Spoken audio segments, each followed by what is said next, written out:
Good evening, everyone, and welcome to the March 6, 2024 City of Fraser Regular Planning Commission meeting. Please place any cell phones or any other devices that might disrupt this meeting in silent mode or turn it off.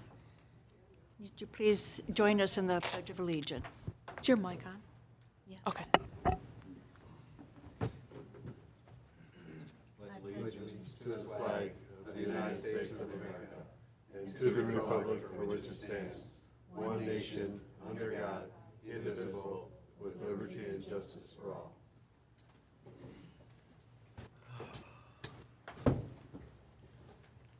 Thank you. Can everyone hear me? I'm questioning. You cannot hear me? Ed, can you clarify I have my microphone on? The audience cannot hear me. Technical difficulty.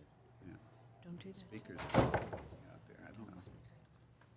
Unless there's a volume thing. Everybody's gonna have to move up.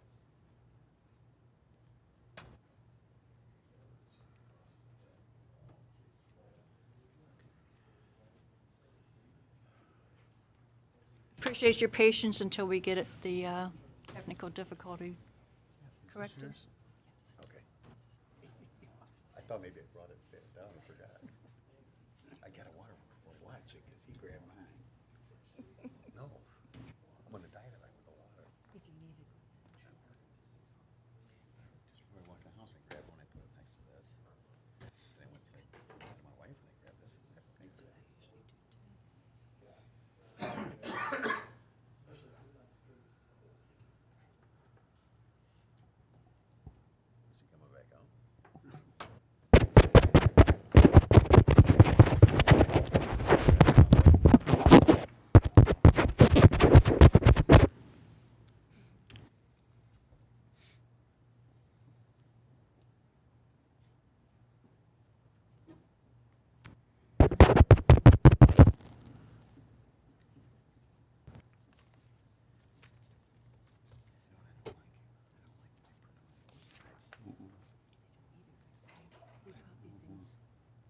It appears our amplifier is burnt out. Well, thank you, Ed. Can't do anything with it. Okay. We conduct the meeting and I yell and scream. Is that what we best do, Ms. Yeah. Erickson? It sounds like it's okay online, from what I can hear from the feedback. So Okay. I think the issue might be everyone here in the audience. Okay. Again, Then if, move up. How about if it's being, move up, and if you can't hear me, ask me and all of us to repeat then. I apologize. We're going to go to agenda item number 2, the roll call, and Ms. Sarah is going to do the roll call for us. Commissioner Barr, She's ill. Please continue using the microphone because it's being recorded. Thank you, Ed.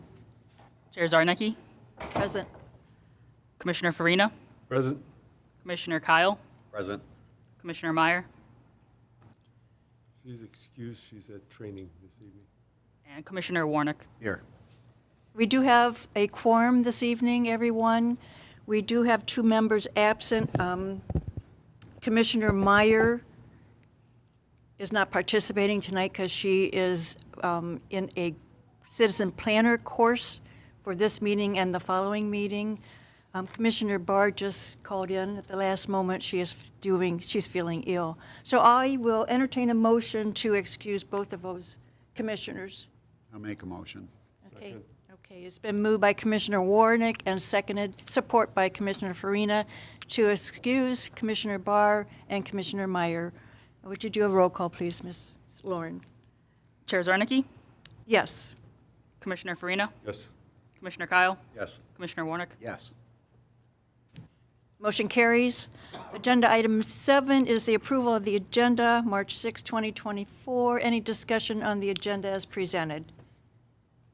If not, I'll entertain a motion to approve the agenda. Yeah, I'll make a motion to approve the agenda. Now support.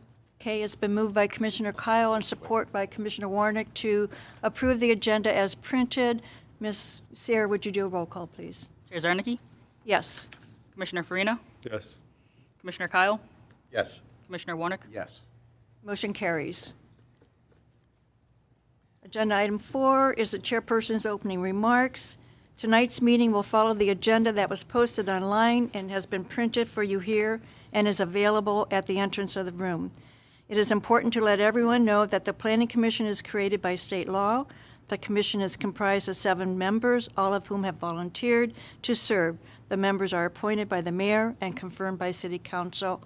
Let everyone aware that we do have a vacancy on the board right this evening. The role of the Planning Commission is to plan and promote the efficient, coordinated development of the city for the health, safety, and general welfare of its residents. We are not here to negotiate with applicants or allow everything an applicant is requesting. However, the Planning Commission does have the power to approve certain requests and recommend others, depending on the nature of the request and whether all of the standards in the zoning ordinance have been met. The Planning Commission may also impose conditions on a proposed project in order to ensure that those standards are met. Other individuals seated here this evening are the city's legal representative from O'Reilly Rancilio PC, Alyssa Erickson, and from McKenna Associates is Lauren Sayre, our planning consultant. The procedure followed by the Planning Commission for the public hearing scheduled this evening involves the city planner providing an overview of each case.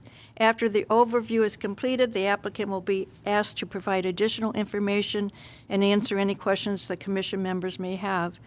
The commission's questions, the public will be invited to speak after. Each person will have one opportunity to speak, must only speak directly to that specific case, and must only address the commission, not the applicant or anyone else in attendance. If you have questions, please direct them to the commission, and we may ask for answers to your questions if they are relevant to the factors we are required to consider. After the public has had an opportunity to speak, commission members may again ask questions of the applicant, and then the commission will deliberate and consider a motion. Agenda item 5 is approval of the minutes, February 7, 2024. Any discussion on the minutes, the draft minutes presented? I have several, as always. I apologize. On the first page, the roll call, the attorney present that evening was Alyssa Erickson, not Haley Tomish, so we need to make a correction for that. On page 2, under the signed ordinance, there's a motion that relates to the sign ordinance. There was no motion made, so we need to delete that reference of the motion. On page 2, also under unfinished business, the sign ordinance discussion, as well as on page 3, under the monthly report. I asked that the spelling of Paul Salufo be corrected. His last name is spelled Cilluffo. And then on page 3, under 11, the Planning Commission comments, I asked that the spelling of St. Malachi Church be corrected. That is spelled M-A-L-A-C-H-Y. And Ms. Sayre, did you get all those corrections? Yep. Okay, all right. So I will entertain, any other discussions with my corrections to the minute? Okay, and if not, I'll entertain a motion to approve the minutes as revised. I move to approve the minutes as revised. And I'll support. second. Okay, moved by Commissioner Farina and support by Commissioner Kyle to approve the February 7, 2024 minutes as revised. Ms. Sayre, would you do a roll call, please? Chair Zarnicki, Yes. Commissioner Farina, Yes. Commissioner Kyle, Yes. Commissioner Warnick. Yes. We are going to go to agenda item number 6, new business interview of candidate Trevor Tuller. Is Mr. Tuller present? Please have a seat, Mr. Tuller. Thank you, thank you. You are welcome. And do your best to use the mic. I'm going to ask you to introduce yourself and share a little bit about yourself to us. So my name is Trevor Tuller. I am a resident of Fraser for 6 years. I bought my home here 6 years ago. I am 29. I am also a small business owner here in Fraser. Just opened up a little shop at, hoping to at least at the corner of 14 in Utica. Starting off on that stuff. I am I guess a creative person. I have a real knack for attention to detail. That's one of my biggest strengths. And overall, I just wanted to be able to help the city of Fraser and kind of lend my own perspective. I've been working at Rocket Mortgage now for going on 9 years, so I've got some good stability. I've got a good thing going, and I think I can bring a lot to the table. Okay. I'm going to ask you a few questions, and then I'll open up the comments from our commissioners also, okay? And you already answered your current resident, hoping to be a business owner. Yes, Correct. already formed the business, but still jumping through the hoops to get it off the ground. Okay. And where's your location of your business? Right now at the corner of 14 and Utica, behind Shots, we have a little warehouse that we are renting. Okay. Are you an eligible voter in Yes. the? Okay, all right. And why do you want to serve on the Planning Commission? I think that I could bring a lot to the table here, and I have the passion and drive and the love for Fraser as a city.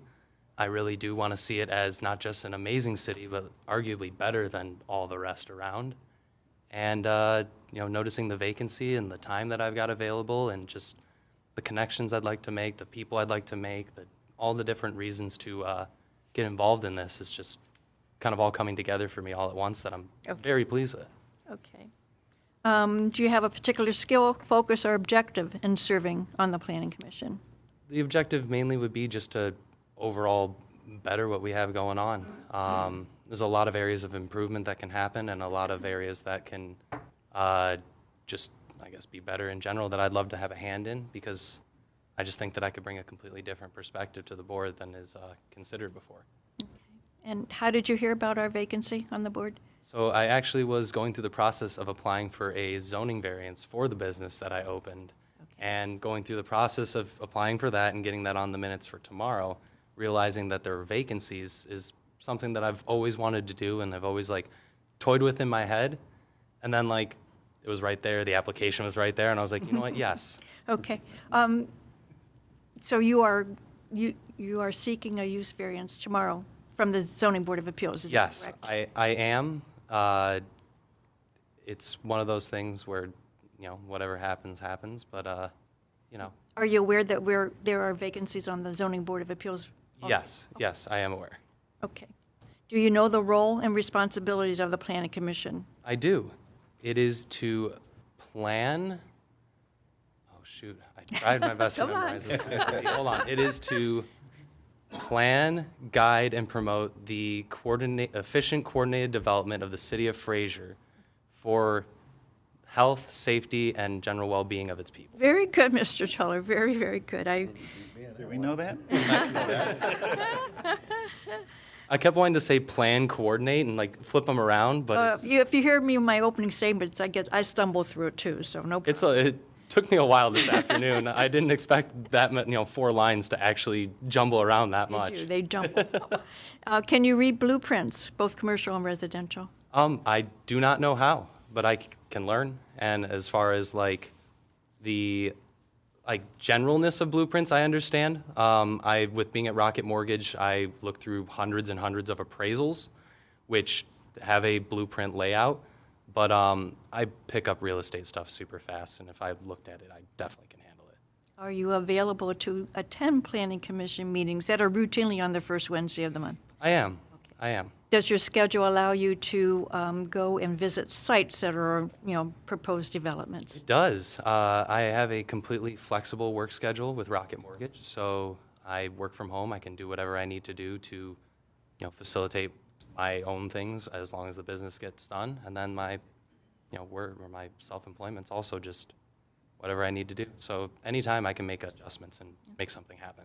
Are you aware of any conflicts of interest in serving on the board? For example, do you have any, you're not employed by the city, or do you have any family members associated with the city? None. Any litigation against the city? Nothing. Okay. Are you serving, or have you served on as a board member at another municipality or organization, church, or association? Yes, it was a while ago, but not that long ago. I was heavily involved in the Boy Scouts and was an Eagle Scout. And then after I attained that, I actually involved myself in the Order of the Arrow. And I not only was active in the organization into my adulthood, but I also served on the board there as the treasurer. So Okay. this style format meeting, very used to. Very familiar with it? Yes. Okay. Have you ever been a participant or a public speaker at a planning commission meeting here in Fraser, any other? But My you will first be time. tomorrow night. Yeah, tomorrow's gonna be my first one. I'm excited. Have you viewed online any of the board meetings? Yes, I watched the last one, and it's completely different from this one. Or the one in January? Or yeah, the one in January, yeah. Very, very different than this one, yes. Huge. So you're familiar with the procedural Very. setting? Okay. What is your vision for the city of Fraser? I see a city that is full of families and industry, jobs. I see things to do. I see a reason to not only live here, but a reason to come here from other places too to enjoy it. You know, we've got a gem here, and we got to share it not just with Fraser, but the whole surrounding cities.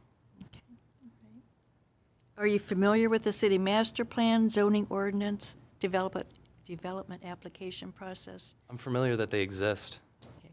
but as far as the specifics and reading them directly, I have not. Okay, okay. I know what the master plan is for. Like it's the What do you think the master plan's for? it's the general plan of the city itself and where it sees itself like, Okay. moving. It's a guide where the city wants to go. It's not law, but it's a guide. Yes. Okay, all right. I have no further questions.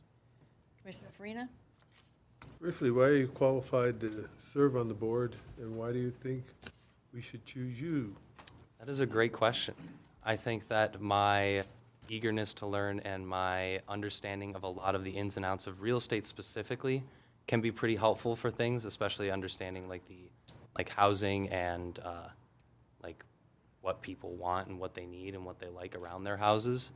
I also think that being on the younger side of things here too, I could bring a little bit of a different perspective that maybe people haven't thought of, given my upbringing is going to be a lot different than a lot of other people's. Anything, Commissioner Kyle? I think you answered everything I was thinking, but I just want to say great job of being an Eagle Scout. That's a great accomplishment. Thank you. It's scouting was one of the greatest things I did in my life. It is the greatest time I had in my life. I worked at Lost Lake Scout Reservation for 4 years as a counselor. Like, it was an incredible organization that helped me become the person that I am. I was one for years, and then when my son grew up, I did his pack, but Yeah, never was enough to make an Eagle Scout, though. I had a little bit of help with some poking and prodding from my parents. I did get it really young, but I also I was like, you know, as soon as I got my one rank, it was always just, all right, what's the next one? What's the next one? It was as fast as I could get through it. I was, I think, 14 and 9 months when I got Eagle, which is very young. Yeah. Good job. That's all I got. Randy? Commissioner Wardy? Yeah, I like your enthusiasm, Trevor. Thank you. That's what the board needs, and we all kind of work together better when everybody's got that attitude.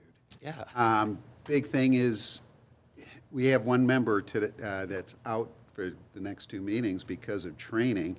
Would you be open to training to learn more? I know you have probably with Rocket Mortgage and that. Of course. Had to do different things, but just to get with the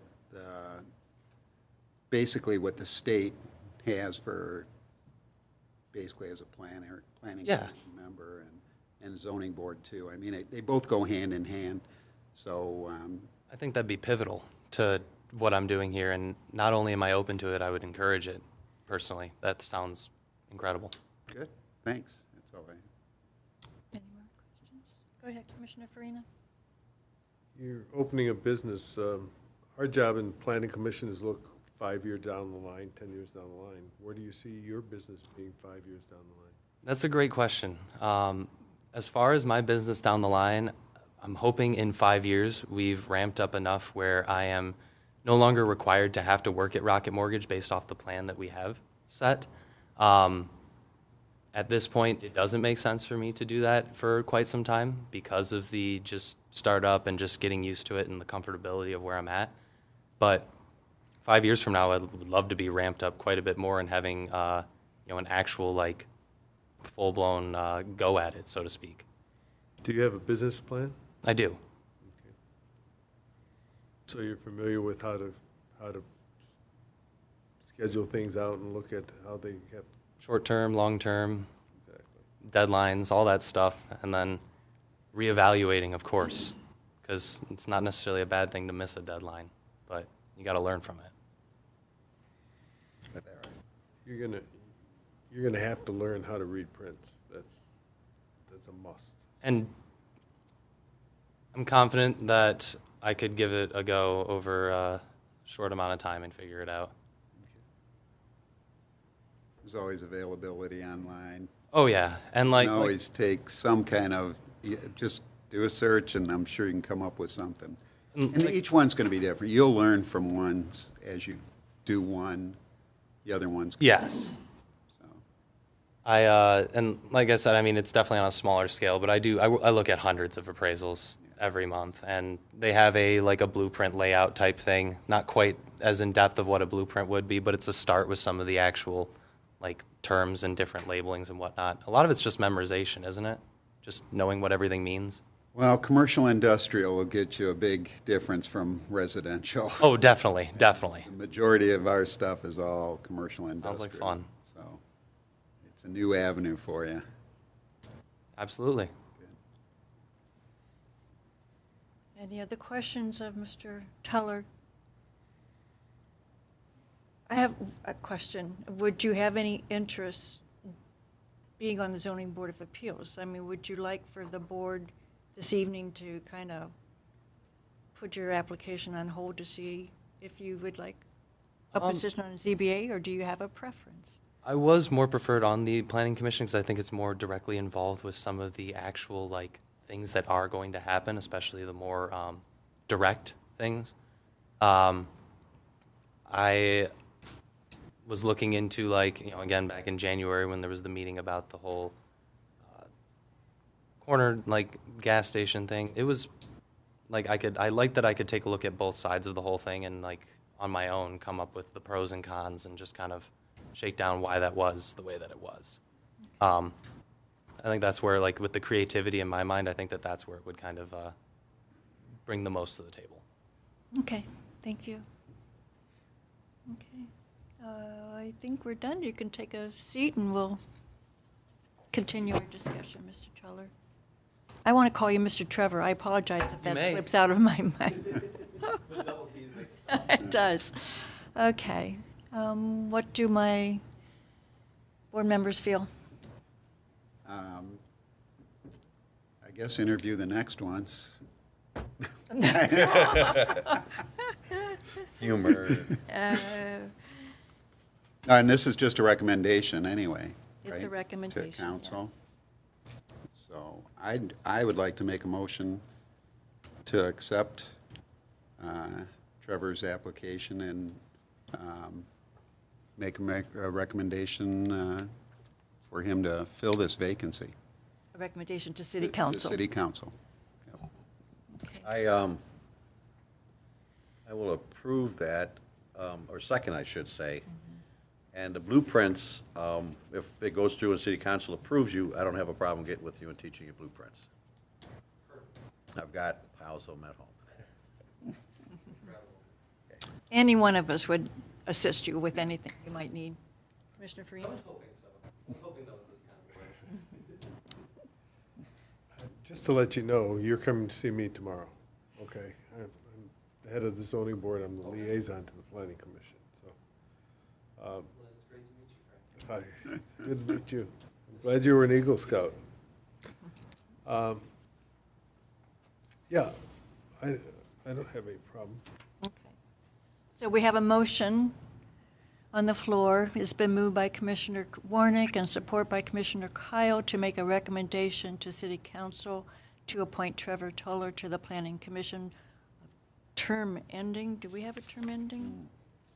I believe it would be December 31st, 2026. December 31, 2026, is that correct? Ms. Sarah, thank you. Okay, roll call. Chair Zarnicki, Yes. Commissioner Farina, Yes. Commissioner Kyle, Yes. Commissioner Warnick. Yes. The motion carries. Chair Zarnicki, if I may, the joint training on Monday. Thank you, thank you, because I was thought going to. about that, too. Yes. Yes, we do have a joint ZBA and Planning Commission meeting next Monday, the 11th at 6:30 PM. Everyone's welcome. Please come if you can. Okay.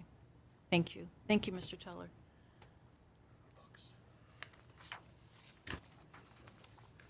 Okay, we'll move to agenda item number 6B, public hearing, special land use 24-01, Fraser Hockey Land, Inc. and Fraser Hockey Land Property LLC on behalf of Big Boy, 34,400, 34,500 Utica Road, to modify the conditions of the special land use approval of February 3, 2021, special land use 20-001, for a fast food restaurant in the CG Commercial General Zoning Business. Before we hear the planning consultant report, I just want the applicant to be aware we only have 4 members.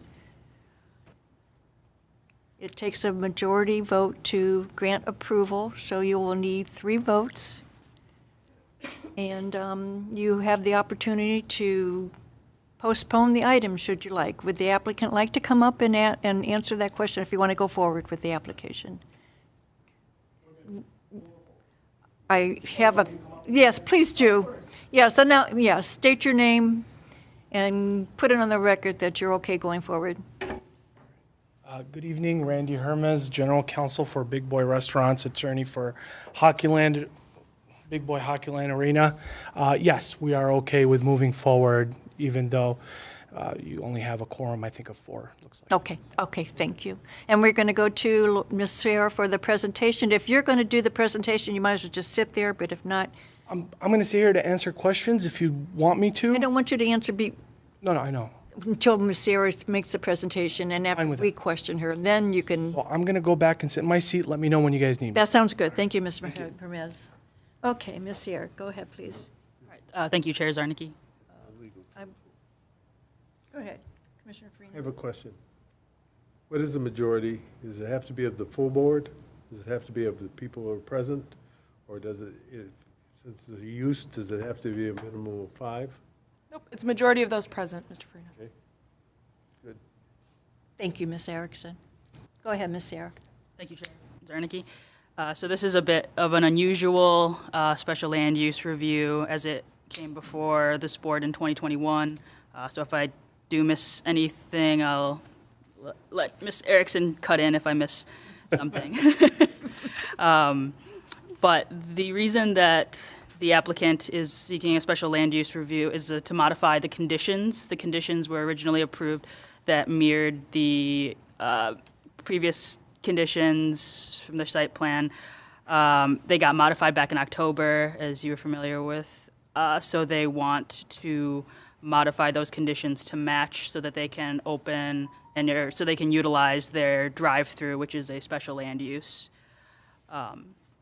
So the conditions that are being mirrored are, it applies to number 5. This should look familiar. It takes out, it adds the section about the hockey land parcels and the northern vacant lot, and then it takes out the outlot section. 6, similarly mirroring the site plan conditions, takes out the a lease agreement and then providing alternate shared parking agreements. And then 11 is gone altogether. Did I miss anything? No, that would mirror the conditions that were imposed in 2021. Just for the commission's sake, there are 3 more that were added after the special approval land use was granted as part of amended site plan approval, and which the commission kept the same in October of last year. So I think that there's 11 conditions for special land use that were approved in 21, and then after subsequent amendments and things of that nature, there were 14 for site plan. So that is a little bit different than what you see on the screen. Yeah, those can be found on page 2 of the review. I believe 11 through 13 are the ones that were added. As part of the special land use, we did compare it to the special land use approvals, though, even though it did come before the commission 3 years ago, regarding the use and location and the character in harmony with an orderly development with the surrounding neighborhoods. We find that there are other drive-through facility or uses along Utica Road. We think that it is uniform with adjacent sites and it is harmonious with other development. In terms of vehicular and pedestrian traffic, no more hazardous than normal. We also believe that that does not make vehicle traffic any more hazardous than normal.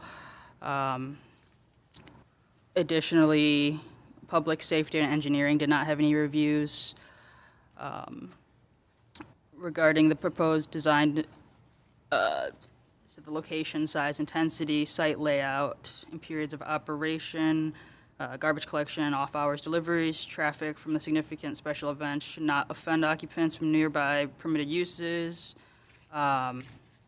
Additionally, the administrative special event procedure as part of the site plan approval should mitigate negative impacts from extreme events and any impacts related to traffic or parking concerns. Regarding the use and the location and the height of the building, as to not interfere or discourage the appropriate development or use of the adjacent land or buildings. We also do not find that this development or the drive-through would interfere with any adjacent land or buildings or impact property values. Regarding the physical and economic aspects of adjacent land uses, as well as prevailing shopping habits, convenience, and access by prospective patrons, continuity of development, and the need for particular services and facilities in specific areas of the city. So though there may be evidence of market demand for the proposed uses, the extreme event parking conditions concern us with regard to harmoniousness, I suppose, relating to the physical aspect of the adjacent uses. We do feel the applicant and the city can effectively work together to mitigate these for special events. Proposed use is necessary for the public convenience of the proposed location. Again, we don't find anything that would suggest otherwise. The proposed use is so designed, designated, located, and planned to be operated for the public health, safety, and welfare. Again, we believe that the applicant's satisfactory solutions to the 2019 site plan review process have been carried over into this, and additionally, public safety did not have any concerns either. And then finally, the proposed use shall not cause substantial injury to the value of other properties in the neighborhood. It'll be located, will not be detrimental to existing or other permitted land uses in the zoning district. Again, we believe that this is satisfactory, will not cause any substantial injury to property value. We will say, I will say that we did have one comment call in with concern that a new fast food restaurant was opening, and then concerns just generally about traffic in that vicinity being heavy already. That is it. Given that this special land use did previously come before Planning Commission and was approved, and the site plan was approved on October 4th, I wouldn't see no reason why not to modify the conditions to match the site plan conditions. Thank you, Ms. Sayre. Comments from, any questions for Ms. Sayre? No, I have one for the attorney. Go ahead. We called about the land use coming up tomorrow, and they said it had to be 5 members. It has to be of the full board for a land use. And you just said it only has to be a majority of the people here. So for the variance for tomorrow, that's different. So the Zoning Enabling Act provides that you need 4 for a non-use variance and 5 for a use variance, so that's different. Okay. So, Your bylaws provide that it's a majority of those present. Any questions? More? I have none. No questions? Okay, leave it to Kathy. That's why you got that seat. I know, but, all right. Ms. Sear and Ms. Erickson. The condition number 6. Is that what I want? Condition number 6. Yes, the termination. Must give I know that we passed it. I know that we agreed and gave approval for that, but why didn't we ask him if the shared parking agreements expire, then there's no shared parking agreements. So for number 6, that was more geared towards the specific entities that you got rid of in number 11. Okay.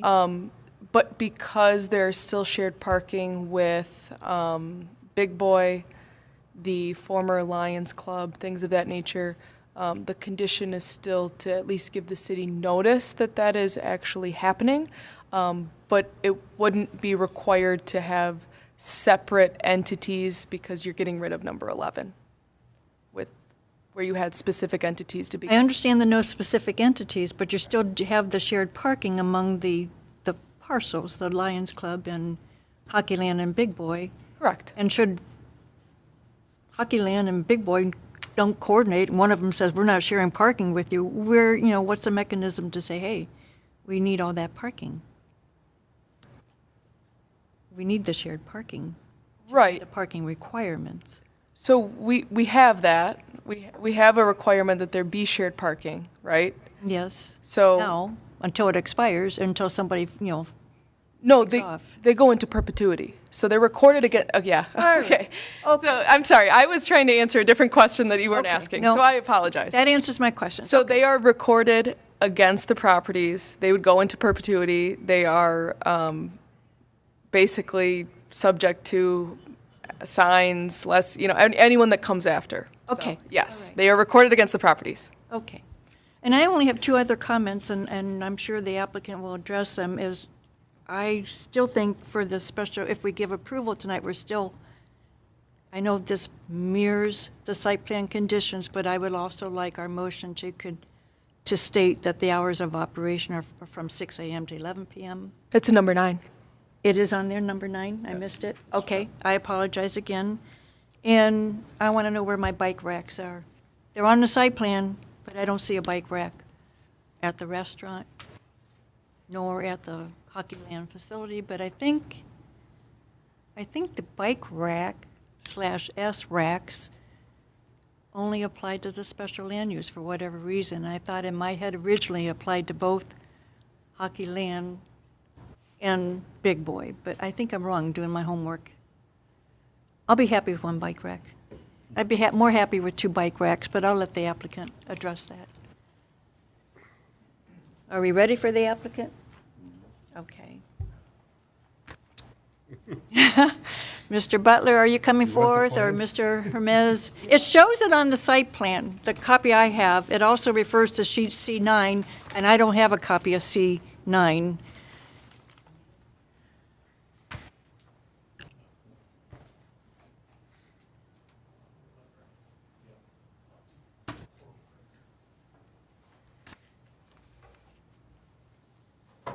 And Mr. Butler, please identify yourself. For the record, Jim Butler with PEA Group. Address is 1849 Pond Run, Auburn Hills, Michigan, 48326. Yeah, the site plan does, the approved site plan and the plan that's in your package, C3, does reflect a bike rack. Yes, Yeah. but there's no bike rack there yet.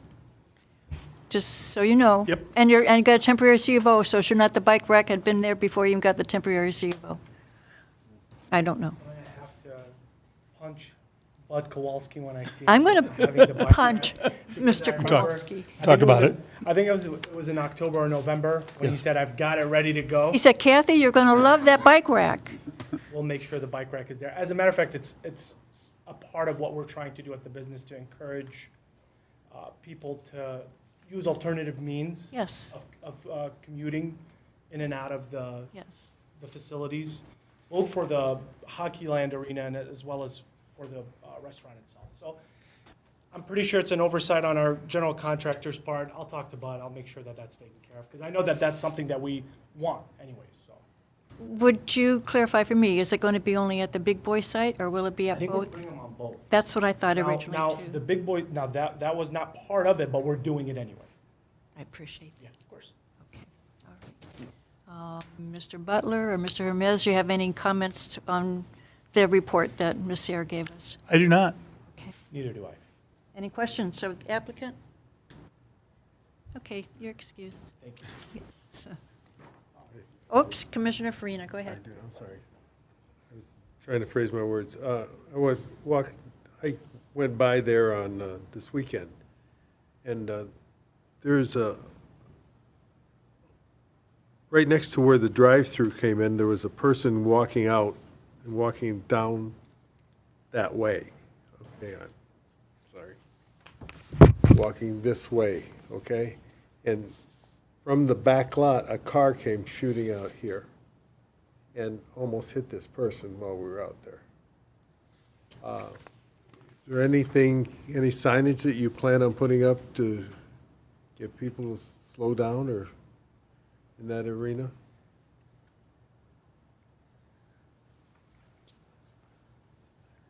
Comes all the way, the runway comes all the way along the side there, and she was walking across past that little island. She was going across past the island, that little teardropped island there.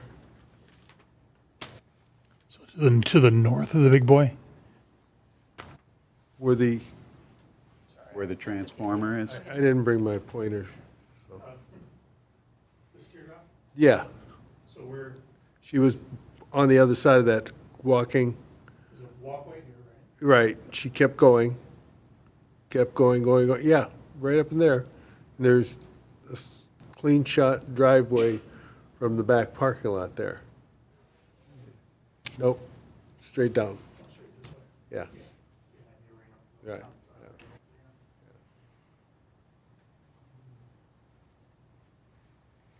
Just something you might want to think of before, something happens. It's wide open there, too. Yeah. So the guy wasn't paying attention driving. I'll have to double check. I wouldn't be able to tell you. I don't know if Jim can. I apologize. I'll have to double check. I'm not sure if Jim can tell us right now, because this wasn't something that we prepared for, obviously. I will have, I'm sure we could do a physical check to see if that back part of the arena actually has signage with posted speed limits, or that something along the lines of slow down for pedestrians. If it doesn't, honestly, that's something that we would do just out of sheer, concern for not only our patrons and pedestrians, but also for our insurance rates. Right, you don't want any incident. Yeah. That's for sure. Right. I don't know, something, signage you think would work? We'll let you think about it. Yeah, I'm pretty sure there's, again, I know for us, insurance-wise and liability-wise, it makes perfect sense. So if there isn't, I'll talk to Bud about that as well, because that's something that we would want anyways. Okay. How often is Bud at the facility? I think he's there 7 days a week. I'm going to go visit Mr. Kowalski. Yeah. As a matter of fact, you just ride your bike all the way to, That I'm going to do on a warmer But it day. needs a ride. She needs a ride. All right, she's going to make that point to him. She rides the bike into his office. okay. Are we complete with our questioning of the applicant? All set? Thank you both. Thank you. Thank you. So moving forward, or any discussion among the members here? Yeah, I have none. I have none. Okay, I'll entertain a motion, and I guess, Public, Public hearing, Madam oh, Chair. yes, I'm so sorry. Public hearing is open. Thank you, fellow members. Anybody who wishes to speak on the item, please come forward and state your name and address for the record.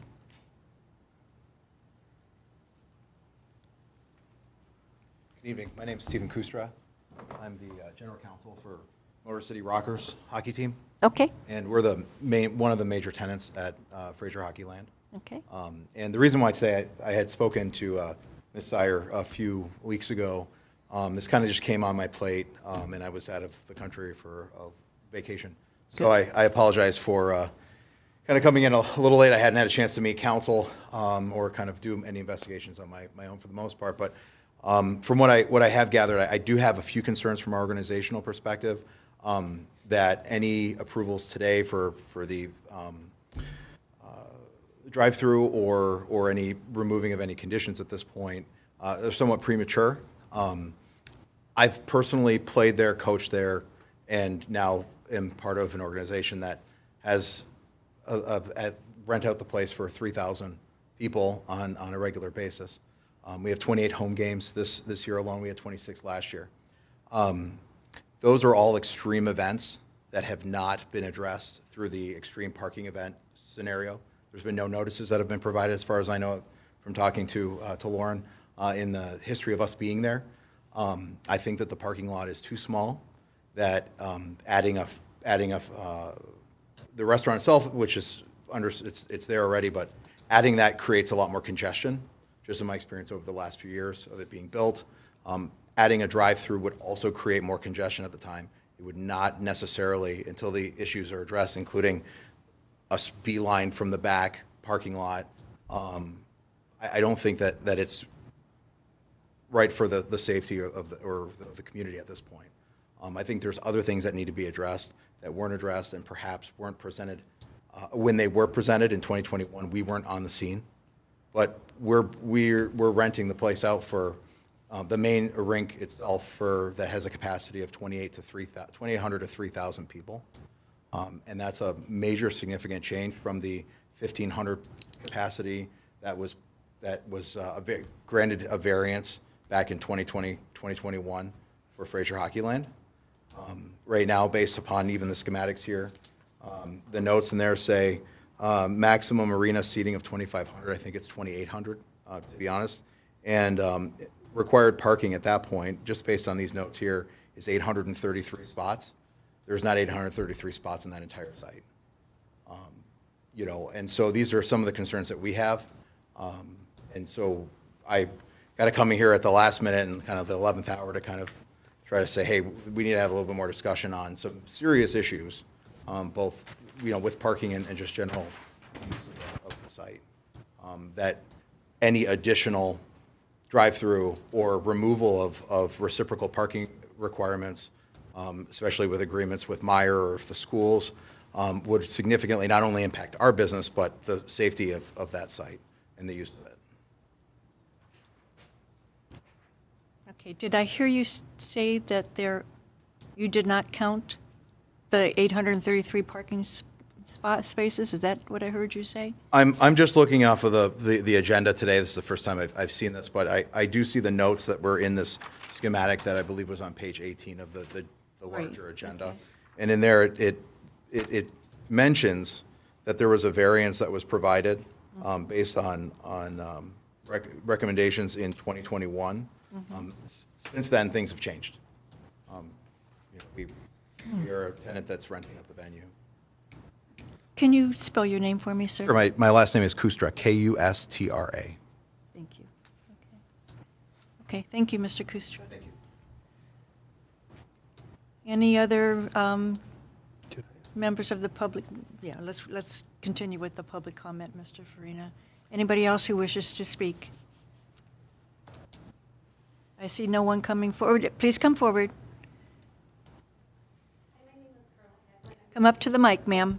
That's okay. Take your time. My name is Carla Haglund. I'm the CEO of Live Life Federal Credit Union. We actually share a fence with Hockeyland.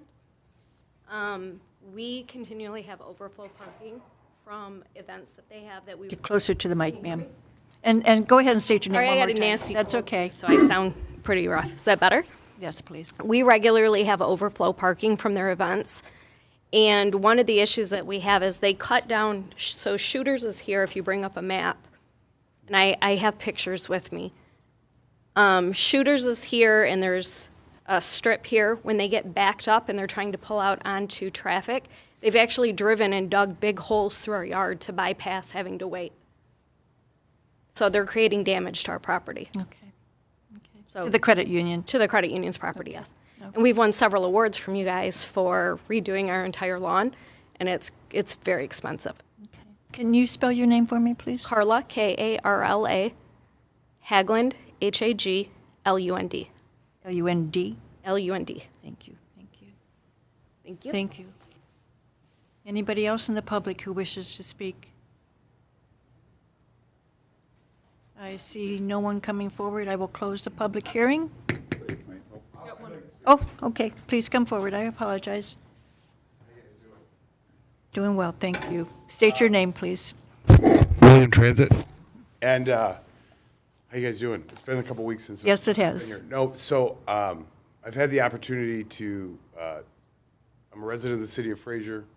I've been born and raised here. I've had the opportunity to go to the hockey games that are going on right now. I've aided the big boy. I've done all that stuff. And at the end of the day, I think it's a great place for the City of Fraser. It draws people in that normally wouldn't come here. And at the end of the day, we want people to come to our city. So like a drive-through doesn't affect whether or not these businesses exist or operate in any sort of way. It seems tonight like it's semantics, right? Like signage and fences and things like that. But overall, this city needs the people. Right? We need to draw people here. We need to have events and places that bring people in. So that's all I wanted to say. Thank you. Okay, thank you, Mr. Transit. Anyone else in the public who wants to speak? Okay, I will close the public hearing. Don't know who this is. Commissioner Farina, is that you? Yes. Commissioner Farina? I have a question. Are we being told that the city is not being notified of extreme events? Is that? You want the answered from this, or from the attorney? I want to make sure that I understood what he said right. Okay. Come on up forward, sir.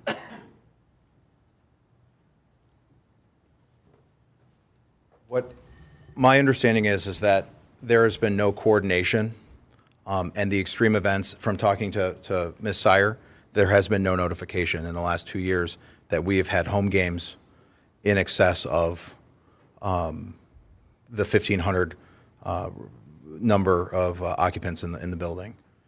The parking lot's been full multiple times. We've had concerns about public safety, about directing traffic. Those have been brought to the rink management, but my understanding, the way that the planning was expected to be done by the city, according to what I was learned from Ms. Sire, in my understanding, that was not done. And I know there's supposed to be a 60-day notice. We have upcoming home games that will go for the next 60 days, and unless the city knows any different, I don't believe any of these everyone should qualify as an extreme event. And I don't understand whether or not they were brought forward. But as general counsel for Motor City Rockers, I have never participated in coordinating an extreme event notice to the city, or understanding that there was an extreme event notice plan. That was news to me when I spoke with Ms. Sire a week or so ago. Thank you. Thank you, sir. Commissioner Kyle? I'm bad with time, so if I get the wrong month, but when we went over this a few months ago, we were told by someone from the Hockey Land, I don't know if anybody from the Hockey Land is here, that every time there's an extreme event, the police department was notified and they took care of all the parking and took care of everything. Was that you? I just wanted to answer. Yeah, if you need to come up, please. But we went over this for a few meetings with a massive amount of hours in it, and that was the way it was settled, was the city was taking care of it. If I'm not mistaken, you had to pay a fee for it too? Yeah, so the way that it's set up is when we foresee that we're going to have an extreme event, which, for instance, we did with the alumni game that we did last year, we're planning another one for which my understanding is it's going to be in about 2 or 3 months. So speaking to Bud Kowalski last week, we've already paid the police department for it, and then we're going to be going through the notice process with the city. When we have an extreme event, yes, we have the notice process where we have to notify the city And then, obviously coordinate with law enforcement, fire, and everybody else so that if there is an issue, that it's taken care of. Typically, Fraser Police has a presence on site to coordinate, egress and ingress. I'm surprised that General Counsel for the Motor City Rockers, I don't know, what that's about. I wish he would have contacted us if this was such a big deal for the Rockers. I'm sure we would have heard about it, and especially me being their counsel, I would have heard about it. And this is the first time I'm hearing about it. Obviously, we have the parking spots that we do. When the parking spots are filled, if there's overflow, then they can't park there. I mean, that's just the way it is, right? And when we have extreme events and we know that there's going to be a lot of overflow, then that's when we coordinate. Okay, so like for instance, Fraser Public Schools is a good partner of ours for that. The Lions Club is a partner of ours for that. And so again, if we would have known about that or if these issues had come up, I would have been better prepared to answer these questions. But the Rockers have never made that, allegation to us in the past. So I'm just very surprised right now. You're officially telling us that you have coordinated with the administration and the police department on several, or just one events, or one? One Plus that we more? did last September. We're doing another one, I believe, in May. I want to say May or June. It's Red Wings versus Rangers alumni, I believe. I'm not 100% sure. I know I was talking to Mr. Kowalski about it last week. Yeah, and you have communication that can verify that and confirm that, I assume? No, I talked to him on the phone, but I mean, Is that what it is by phone? Is that what you do as opposed to with me and Bud, written notice? I mean, written notice. I don't, are you talking about written notice to the city or written notice between us? written notice to the city. No, written notice to the city is done in writing. So typically what happens is, first, Bud will meet with the city manager and the police chief and have an informal conversation about what we're looking to do. And then an actual written notice is given to the city so that we can begin the process. And for that, I believe Bob Logan is the person who's in charge of looking over what the event's going to look like and then determining whether or not it can we can move forward with it. Okay. So Bob is the committee, sort of, Okay. the de facto committee. He gets to make that decision, along with the city manager, obviously advising, and then the police chief, who's very important to this process. And it's all written and documented. Correct, when we do have. Right. Yeah, when you and typically we know ahead of time because we sell tickets in advance. do. Right. And so once we know we've hit that mark, then we notify the city. And we activate our contingencies, which are to use, for instance, the Lions Club, who's given us access to their parking lot.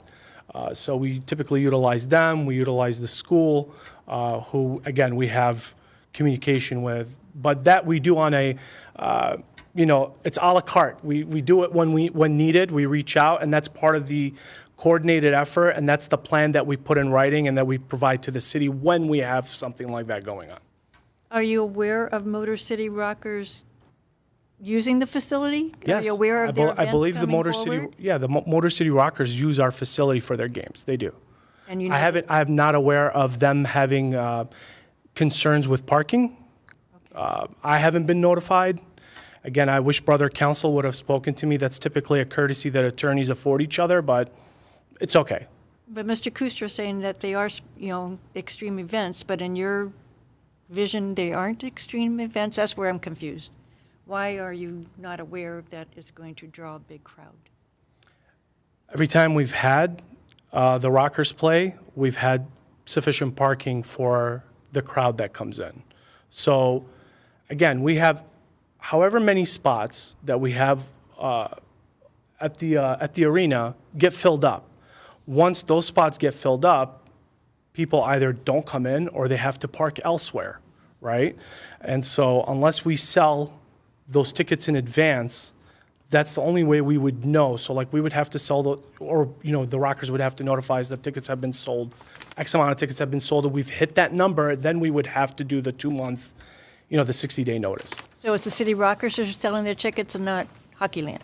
Is that No. What I'm saying is I don't know exactly how many people we get for those events. What I'm saying is if we are getting thousands of people for those events, which I'm not sure that we are, we would have known, because if we're over 1,500, if we're close to 3,000, that means that's double what we would expect for an extreme event. I'm guessing the city, the police department, everybody else would have gotten phone calls just from residents, if that's what's going on. If it's to that extent, we would have found out, you guys would have come to us and said, hey, what the heck are you doing here? Why are there all these complaints? But we haven't heard any complaints. And so, but when we do have an event where we know for a fact we're going to have the number of people over 1,500, then yes, we do go through the notice and the planning, that we The have in procedure place. that we put Yeah, forward. yeah. The conditions, okay.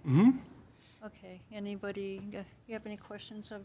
Well, one more Mr. thing Hayes? on, you answered my question on the parking part, but maybe you can look and see what's going on over by the credit union, if there's anything we can do to stop driving on the grass. So look, I'll say this, that's unfortunate, right? It Obviously. is, and I don't know if anything can be done. And the other thing is, there's this, it's very weird because I've done this for years. There's this very weird thing where it's like it's like people do something and then it's like the arena is expected to not only know about it in advance, but also stop it and, ameliorate the situation. And we can only do so much, obviously, what's within our ability to do, right? And what's legal for us to do. Outside of having valets park every car, we really can't control how people drive. We can make suggestions with signage. We can talk to people when we've received complaints. Like, so for instance, the credit union says, hey, somebody's driving across our property. That's terrible. And if we're notified about it, then we need to do something about it to the extent that we can. We can't control every single person and what they do with their vehicle once they come on our property. I agree with that, and I wasn't saying, we want you to do that. I'm just Sure. something, is there something that, I know what a credit union is, I know where you're at, I drive by it 100 times, but I couldn't tell you where the grass is compared to where people are going to get to the thing. So I'll tell you and this is just kind of anecdotal, but like when I was in school, you knew sort of where people crossed the lawn because there'd be a little trail. So I'm pretty sure if we go and check and we see where there's, a footpath or something like that, then we'll take steps to make sure that that's, obviously taken care of. But that's really the only thing I could do. But with all the places around, let's face it, the restaurant across the street gets filled. Their parking lot gets filled. Do we know who's going where? Do we know who's going to the credit union for sure? Do we know who's going to other parking lots? It's tough because nighttime, especially, all these things interact with one another. People are going just from shooters probably too, and because maybe they can't park where they wanted to at Hockeyland. And then there's and I didn't bring up, and there's an entrance problem, I think, with some truck went through over there and did some damage to the sidewalk and the curb and cracked all that. There's things still under construction type, I think, because it's still part of a temp C of O, I'm sure. These kind of things got to get addressed before they give a full C of O. So I think there's going to be some things, and this is that's probably the best thing here. Some of these things aren't involved with our decision. We aren't the ones that control that stuff. The major event, do these fall? We don't know. We're just hearing from one person. We don't know all the facts, and that's not our thing. That's what then administration does. So that goes through administration. I think we've acted on everything that we are supposed to. But right now, we're here, people are going to air things. So the credit union, we don't know what's going on. Sometimes people have to do their own coordination to prevent people from using their lot. It can happen all around. It's not like we can blame Hockeyland. We can't do all that. We're not the policing. Our thing is we've acted on what we're supposed to. I think getting the police involved when they need to be. I know we've got overflow area. I know there's that big area still. behind the Lions Club. And they own, Fraser Hockeyland owns that property. So there's parking there that people aren't aware because it's not a paved surface yet or anything. Correct. And it may never be. So the whole thing comes to a knowledge of people involved, like the Motor City Rockers, probably need to know some things too. Or maybe they need to get somebody directing some traffic for them to stop some of it. These are all things that, man, we can't solve all the problems of the world, or this would be perfect. So, you know, like I said, we're not the policing. So we just need to at least tell people what to do. And that get to administration. They're the ones that are doing the control. That goes through them, goes through the policing. That's all I can say. I mean, we're not here to act on those things because we don't even know exactly what's happening. It's just, anybody could come in here too and tell us, you know, they just damaged our property. We don't know that if it's from them or what. So I guess we're not that source. So I think we've acted on what we're supposed to today. Now we're getting a little too far. I agree. Our goal is to be good neighbors and to be good. I'm going to ask you to reach out to the credit union too and extend that. I'll do it myself, as a matter of fact, because Bud is going to be busy with your bike rack. So Okay, thank you for bringing Thank a you. little bit of laughter. Thank you, Mr. Hermes. Before you go, Commissioner Farina. yes, sir. yeah, I was out in your property this last weekend again, and the north parking lot has been done. The lamp posts aren't done, but the parking lot is usable, but there's no signage that tells anybody to go there. And it's like a blind spot, you know, you see the side of a building and a little spot next to it, and they don't know there's a big parking lot there. Maybe a sign that says, you know, additional parking. And then the door that's there has got no signage that you can go into that door. You're talking about the north side? The north side, yeah. Well, our door's on I guess that would be the west side, or no, the south side, right? The south side, it would be south. Our main entrance? Yeah, our main entrance is on this. That's the only entrance we have. There's an entrance on the north side. But nobody can use that entrance. That entrance is locked.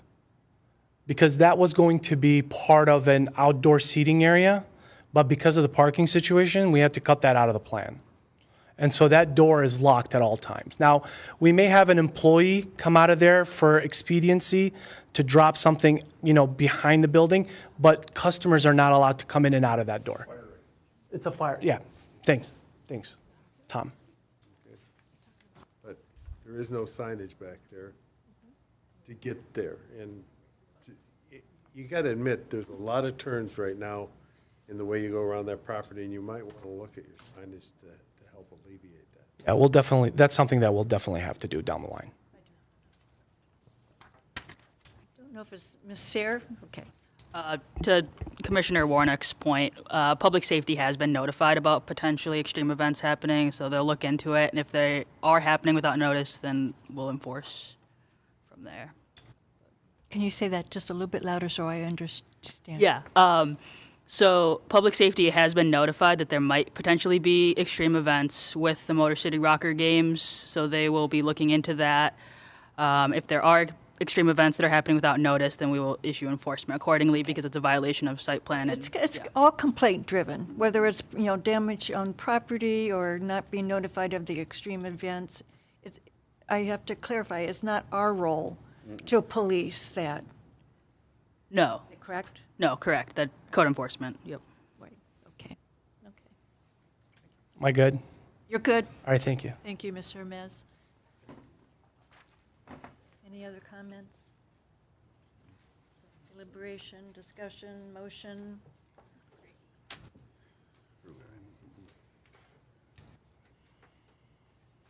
Just want to tell you, I still have reservations on this. You want to share the reservations before if there is a motion, or you want to share them after your vote on the motion?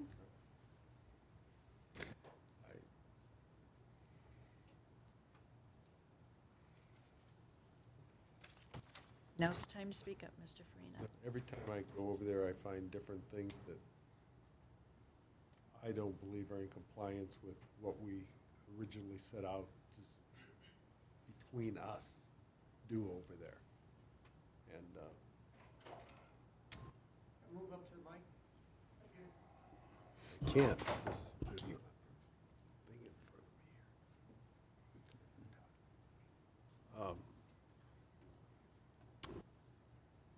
I'm just,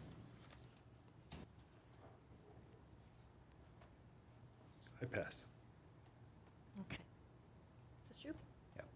Commissioner? Because we are not the policing agency for this, because we don't act on things that maybe aren't happening, and it all revolves around other things. I am going to make a motion to approve SLU 24-01 Fraser Hockeyland Property LLC on behalf of Big Boy, 34,400, 34,500 Utica Road, to modify the conditions of the special land use approval of February 3rd, 2021, SLU 20-001 for a fast food restaurant in the CG Commercial General Zoning District. Can you put some conditions on those? Um, Help you if you want me to. Mr. Warnick, Yes. my recommendation, I know it's a lot and it's confusing. So my recommendation, I don't know if Ms. Sayre can pull the conditions up for what the applicant is seeking to modify, but if you wanted to read the conditions that they were seeking to modify, and that's what your intent was behind the motion to modify those conditions, that would be my recommendation. And then if you wanted to add in the other conditions, I can read those too if you don't have them in front of you. Yeah, I don't. If you can, is there a way to bring those up? I might have them, but I'm I not don't know if I sure. got them. Yeah, I don't. I think It's, They- on- Yeah. sorry, it's on page 2. Page two. Or, Yep. go to Ms. Sayre's report too, but you might want this also. 11 through 13 are the. Oh, right. Yeah, so if we, do you want those exactly, or can we just go by the number in the page, and, or do we, I know you, okay. I don't even have to say anything. Okay, Just the, Technically, to keep the record clear, that would be my recommendation, to read them into the record. okay. So I'll repeat my, to approve the motion I previously made, plus add the conditions that must be followed per the planner's conditions stated. One being the applicant obtains written approval from all let me get my glasses on. Applicable city departments and agencies prior to construction.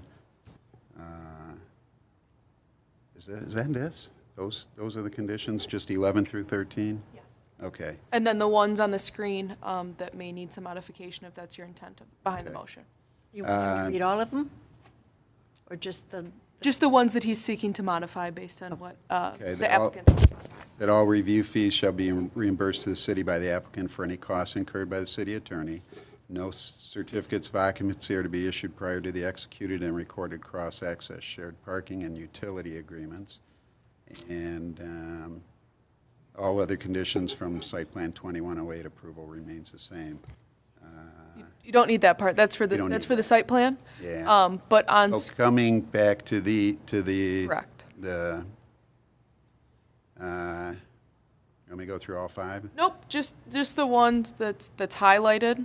Okay. If that's your intent. Yeah, because to- the only change was that, and that. Correct. So if you just want to So the agreements for the cross-access shared parking utilities for the existing Hockeyland parcels, including the north parking lot, and Fraser Hockeyland Property LLC properties, including the outlot parcel proposed as part of this development application and the northern vacant lot. Oh, I think I'm repeating myself, am I? No. Nope. As well as the outlot parcel Nope, that proposed would- as, crossed out, yeah, that's crossed out. oh, okay. Oh, boy. and are required. Are required. You got it. that might help you, maybe. Yeah, it's tough seeing that up there. It's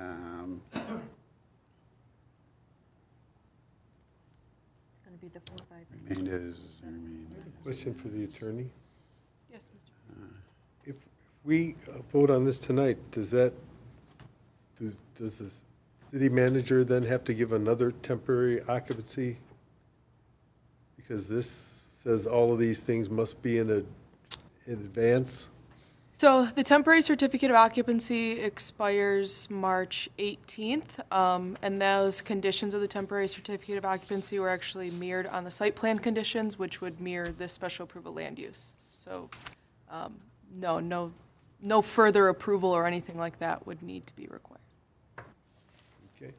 Okay, so continuing 5, the agreements for easements must be reviewed and approved by the city, executed and recorded with the Macomb County Register of Deeds. The applicant must give the city 60 days advance notice prior to the expiration or termination of any shared parking agreements.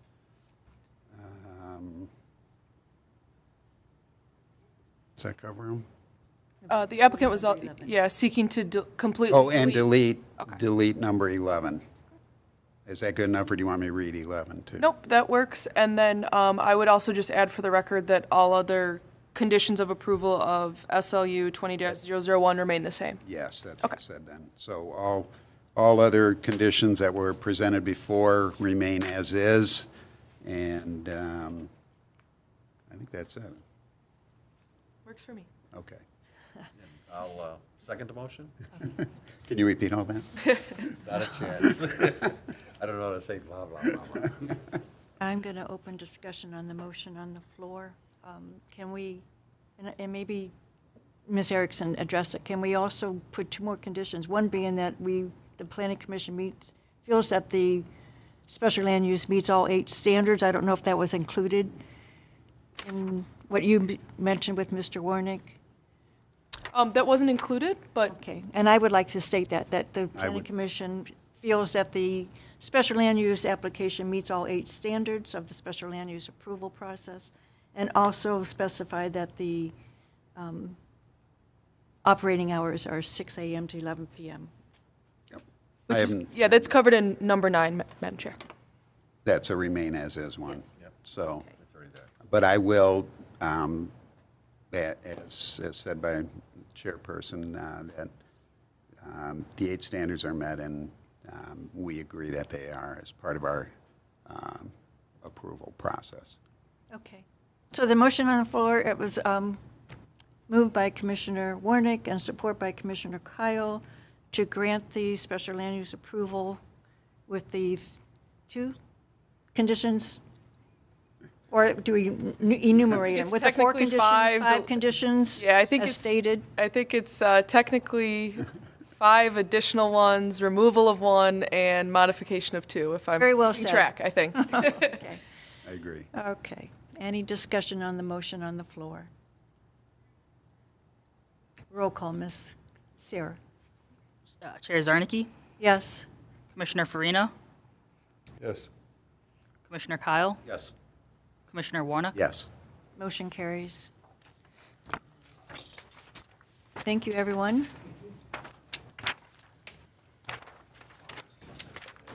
We'll go to agenda item number 7, unfinished business side and ordinance discussion. Ms. Sierra. Thank you, Chair Zarnicki.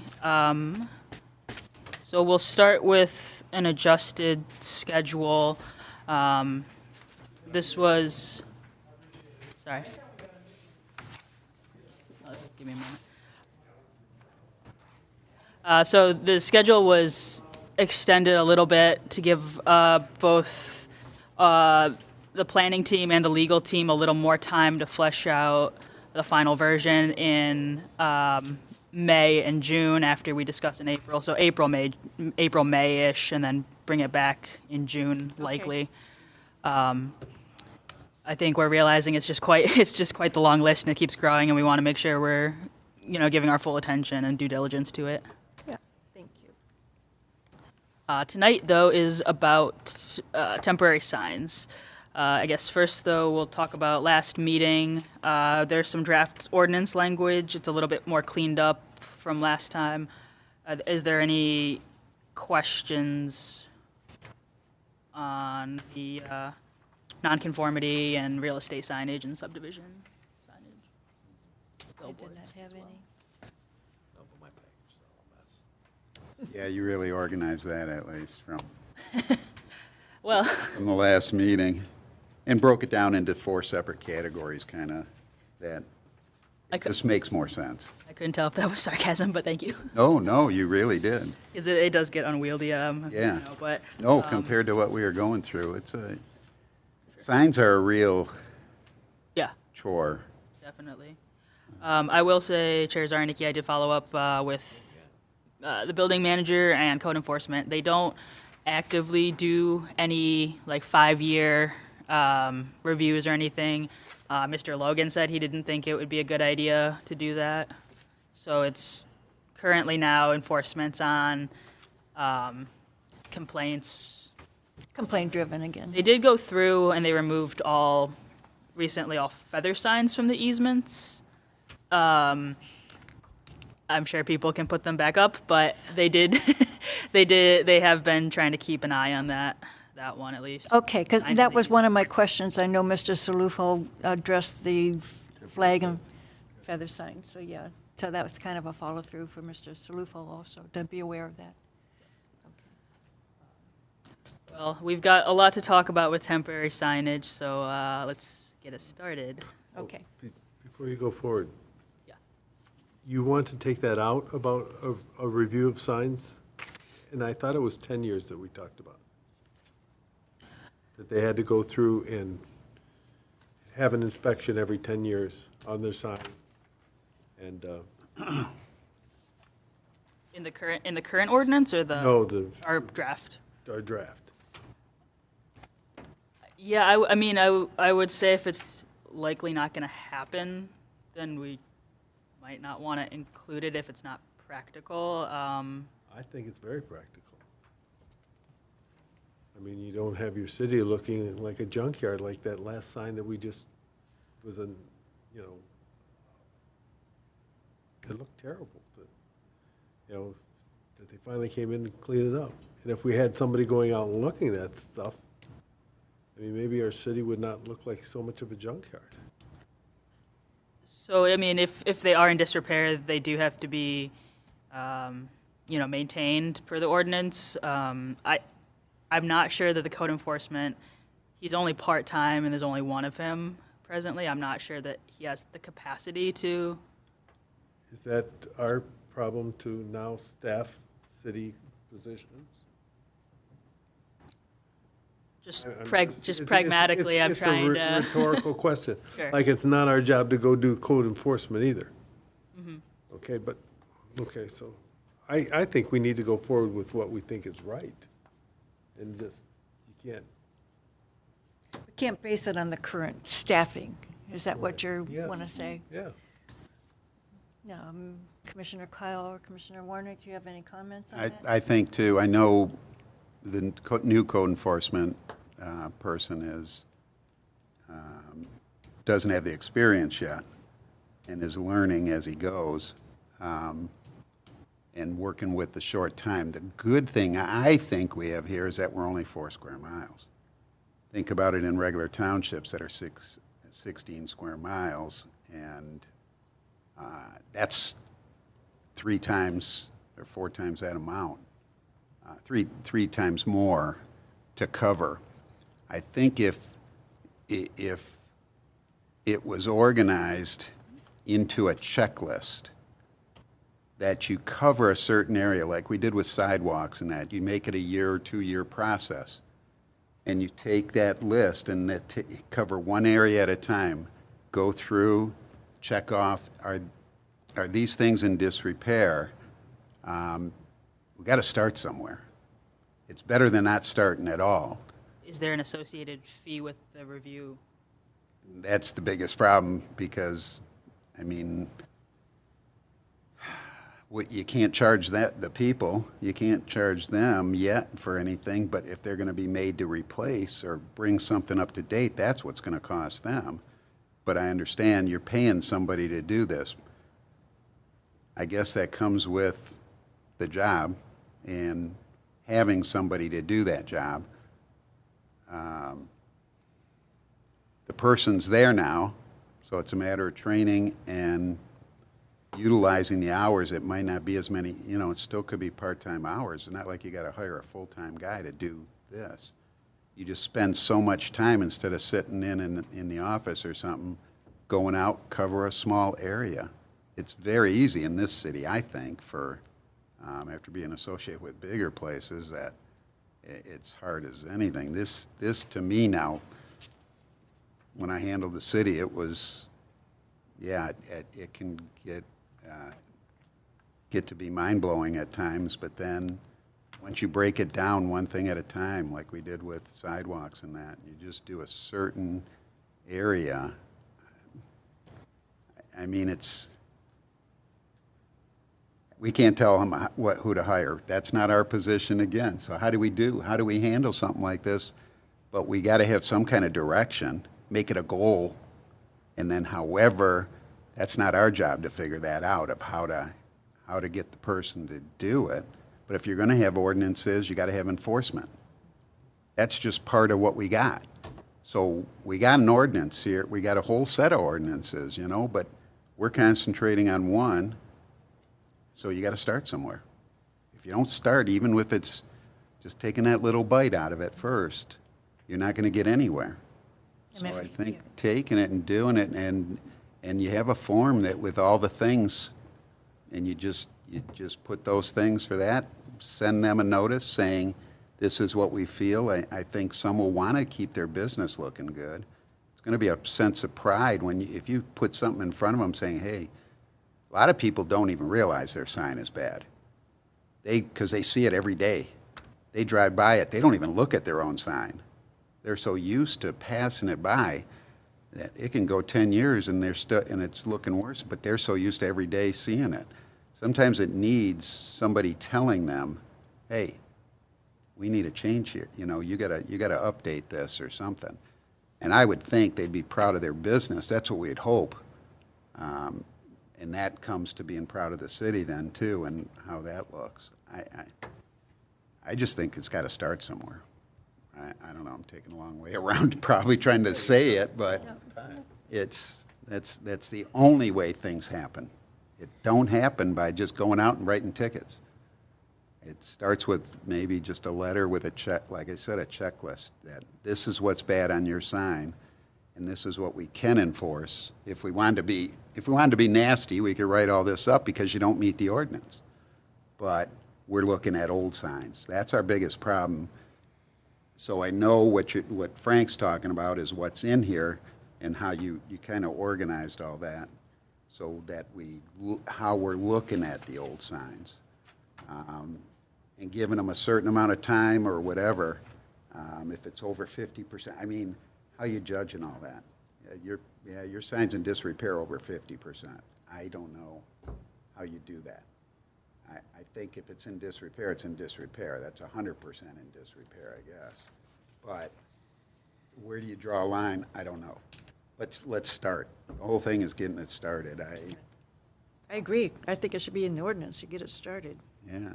Whether it's fulfilled, we hope it's fulfilled, but. No, they are. I hear what you said. Go ahead and say it again. I just asked, does Fraser still have their own inspectors, or they also contracted out like most cities? No, they have their own code enforcement, I believe, right? I believe so. Yeah, it doesn't go through McKenna. So, yeah. So they work for the Ms. city. Sayre might have McKenna does the building official, but we don't do Right, code enforcement. but you don't do the code So, enforcement. building official looks at signs and has to approve signs. And they have hired a new guy, and Yes. and he's learning. He's learning Fraser, not necessarily building official, but Yeah, he's. no, I'm talking the code Oh, enforcement. code enforcement, sure. Code enforcement is learning, and Bob is still, in the process too, but he works underneath Bob, basically. He answers to Bob, I think, right? Yes. So, it's a learning curve for somebody like that. That's new. That's never, I don't think he's done enforcement in any other city before. He was doing something else before he came. That's just my understanding. So we won't go into that. The main thing is, you got code enforcement, let's use it. Our direction is we want to see something about inspection of signs in a time period. Okay. If I'm reading all Yeah. your, I'm okay with that. Yep, I agree. all right, thank you. Okay. That was quick. Why did mine take so long? Because you just kept rattling on. You have to be more direct, Commissioner Warnick. All right, is it bedtime yet? I haven't even started the temporary signs. Oh, okay. We got next one. We'll try to go through quick. All right, so the first item is they shall be maintained free of rust, corrosion, peeling, breakage, graffiti, obfuscation, and other damage or defacement. Number 2, all temporary signs should be aesthetically pleasing and designed and constructed of durable materials installed in conformance with the current provisions of the Michigan Building Code as amended and maintained in accordance with the provisions of the International Property Maintenance Code with local amendments as adopted by the city. Shall not be installed in such a manner that it interferes with or might reasonably be expected to interfere with vehicular or pedestrian traffic. Shall not be installed within any dedicated right-of-way. Shall only be located on property with the approval of the person or entity with authority to approve it. Must be placed a minimum of 5 feet from any side property line. And all temporary signs shall be removed within 7 days after they are no longer necessary for or capable of fulfilling their intended purpose. Questions, comments, concerns on this slide? Sounds good.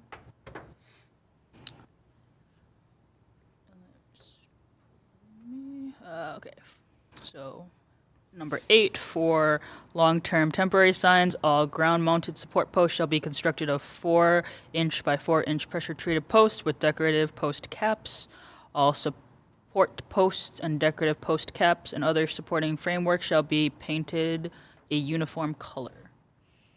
Number 9, a temporary sign that is not permanently affixed to the ground or to a permanent structure or a sign that is mobile can be moved to another location shall be stabilized so as not to pose a danger to public safety.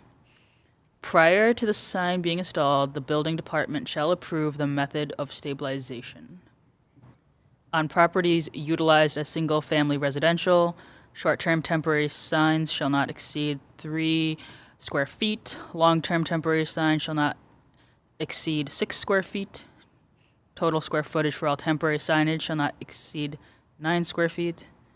And the length shall not exceed the width of the sign by more than a 3-to-1 ratio, and the height shall not exceed 5 feet from top to ground.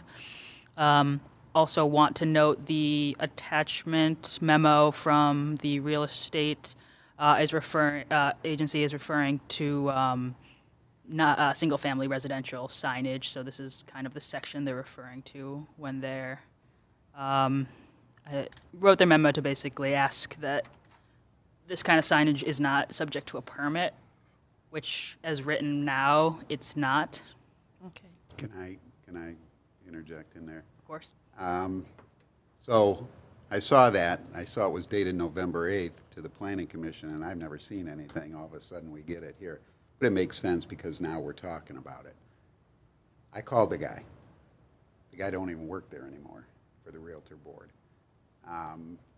But I talked to his replacement, and they are pushing to get everybody in the Metro Detroit area on board with that, so they're consistent, and it makes sense, because it's real estate signs.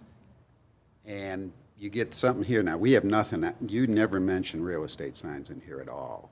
You're just saying short-term signs and that. Real estate signs are their own entity, and they should be addressed in here. What happens is, they want them down certain times. They give them 30 days, they give them 60 days. Well, we've got houses for sale that might go for 3 months, 6 months. Trevor probably knows with Rocket and all that stuff. And so I think it's only fair, like he asks in that letter, that they stay up as long as the house is for sale. If nobody's bought it, and we start enforcing, that's what they're trying to get, is stop these people from enforcing. the fact that they have to get a permit for some of these doesn't even make sense. I don't think permits should be required for real estate signs. And so that's why it has its own little entity, real estate signs, especially single-family. And then, so, after talking to this guy, he was very happy that I brought it up because he's working on that and took the guy's place that sent that letter. And they are pretty into that, trying to have some consistency in the Metro Detroit area. So I just want to bring that up, that we need to maybe have a whole, just one line ordinance or something on real estate signs. What do you think? Real estate for residential. Yeah, and Residential. commercial. Well, commercial too, we should be addressing it, because these time limits and that don't work with them. So how do you do it? The only way is separate them from your other signs. And again, there's no permit required for the real estate sign. No. Correct, okay. But that's So- that's not in here at all. The time limit here, as I'm reading, is that it'd be 7 days after no longer necessary, so. Right, you have to- I know it, yes. Also, I think the intent of the single family is for real estate, but we can specify and make it a little more, It always was specified for real estate Sure. signs, so. also. We may be able to include it in the definitions or something like that. I know we Somewhere. haven't gotten to the definitions, so it's kind of hard to work with something that we haven't gotten I to know, yet. we're still but working on this whole thing, so It's- that's why I brought it up now, you could because. Yeah, you could include it in something like that. Yeah, and I think I think Cindy did include the memo in the December packet. It was just kind of, it was buried, it wasn't talked about, okay. so. We have received it prior to. Did we? Yeah, that's my first time seeing it, and I thought, well, Yeah, it was kind of buried in a packet, so. but at least we got, so that we had a chance to at least look into it, and because I thought it was important. I mean, all right, that's that. Okay. And we all agree that it somehow should be specified I agree. with the I real agree. estate. Sounds sign. good. Okay. I do have one. I know we haven't gotten to this yet, so I'm sorry. I'm working ahead. But it's kind of in what Mr. Warnick was saying in terms of permitting, not permitting. We kind of differentiate right now under this current language between residential, non-residential. And I know real estate can kind of be, obviously, real estate signage could be for a commercial building. Real estate signage could be for, single-family residence. So is the direction of the commission that we not have any permit process for real estate signage for commercial industrial buildings as well? Or, I mean, we can talk about it when we get to that part, but we were kind of talking about the registration. That's why I was going to say, we have registration, those aren't permits. So registering is different from obtaining a permit, it sounds like, by what you wrote up. Yeah. It sounds to me like a registration is fill this out, we have it on record Correct. that this is there. Okay, so we're, So I got a feeling you're not charging any fees to register, right? Yeah. okay. I just want to make sure that the commission is okay with Tying that all- registering for non-family or non-single family residential, and then okay with. But I think if you didn't, you'd get into the issue of people saying my signs, Yeah, why do I get it? it's not a permanent sign, so, but they're using it as a permanent sign or something, without the registration. Any other comments on these residential provisions? Does none of the other cities around here charge for registration? Does anybody charge? Do we know?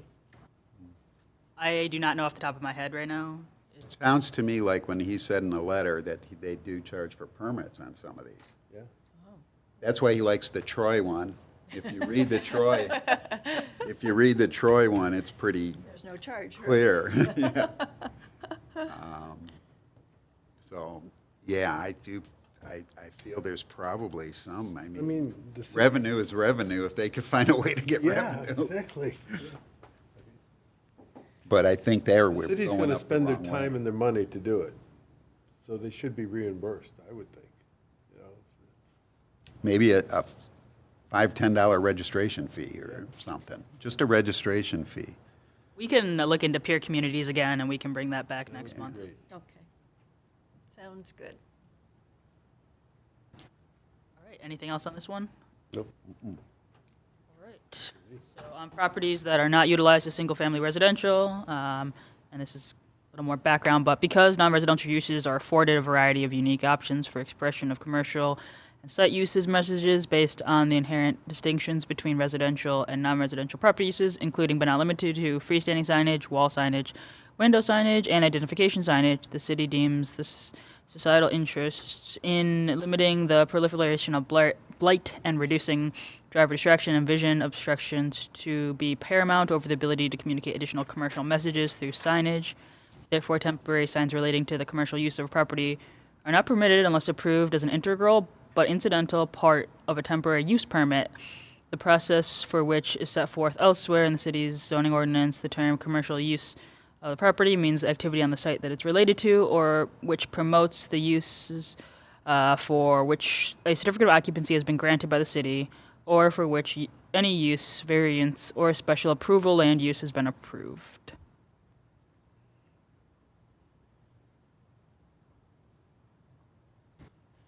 Thoughts? We can always circle back. So for all temporary signage not relating to the commercial use of the property, short-term temporary sign shall be not exceed 12 square feet. Long-term temporary sign shall not exceed 16 square feet. Total square footage for all temporary signage shall not exceed 40 square feet. The length shall not exceed the width of the sign by more than a 6-to-1 ratio. The height shall not exceed 5 feet from top to ground.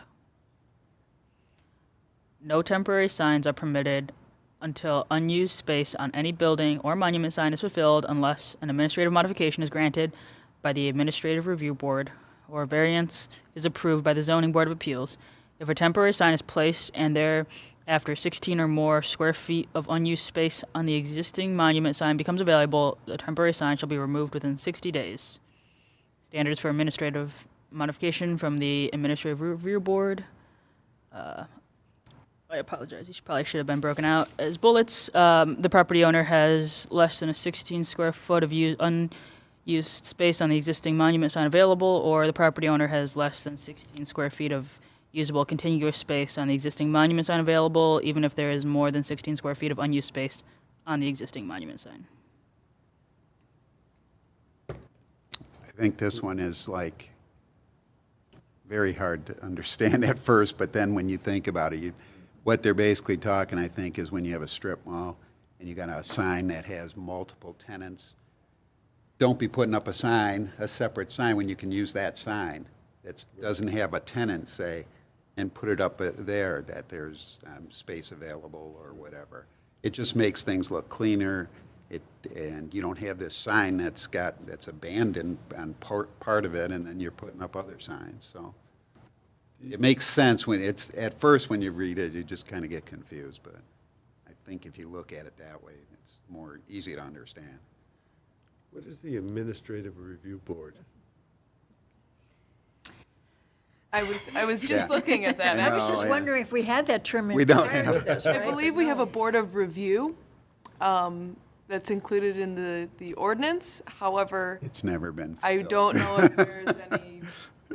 It just says 3 officials of the Correct. city. Yeah.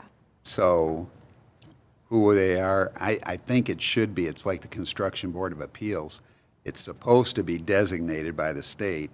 You're supposed to have that, even though nobody might ever come to it in your city. So maybe that should be a thing, is just get through. The biggest problem is, by the time somebody comes, those 3 people probably aren't even there anymore. Yeah. So it's one of those things, what do you do, update it every year?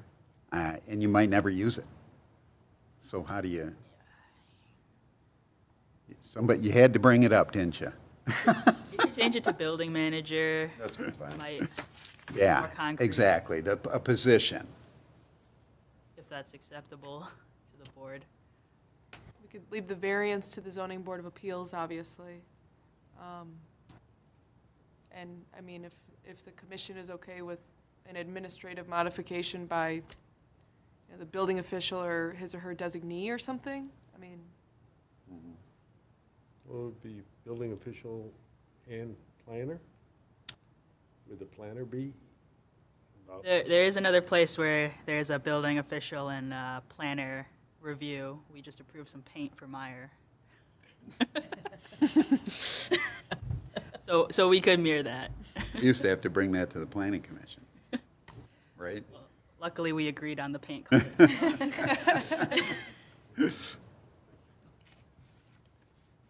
Yeah, I would just get 3 positions. I don't think the city manager will be too happy if we added hers on there, but, We can go building manager, building official, and city planner. yeah. I think that works. And Commissioner Farina's stepping out just for a few minutes. He'll be right back. And I think the intent of this for commercial is also real estate, but we can specify that so it's not so vague. It's a shame Commissioner Farina stepped out. This is Yeah, not the isn't zoning board.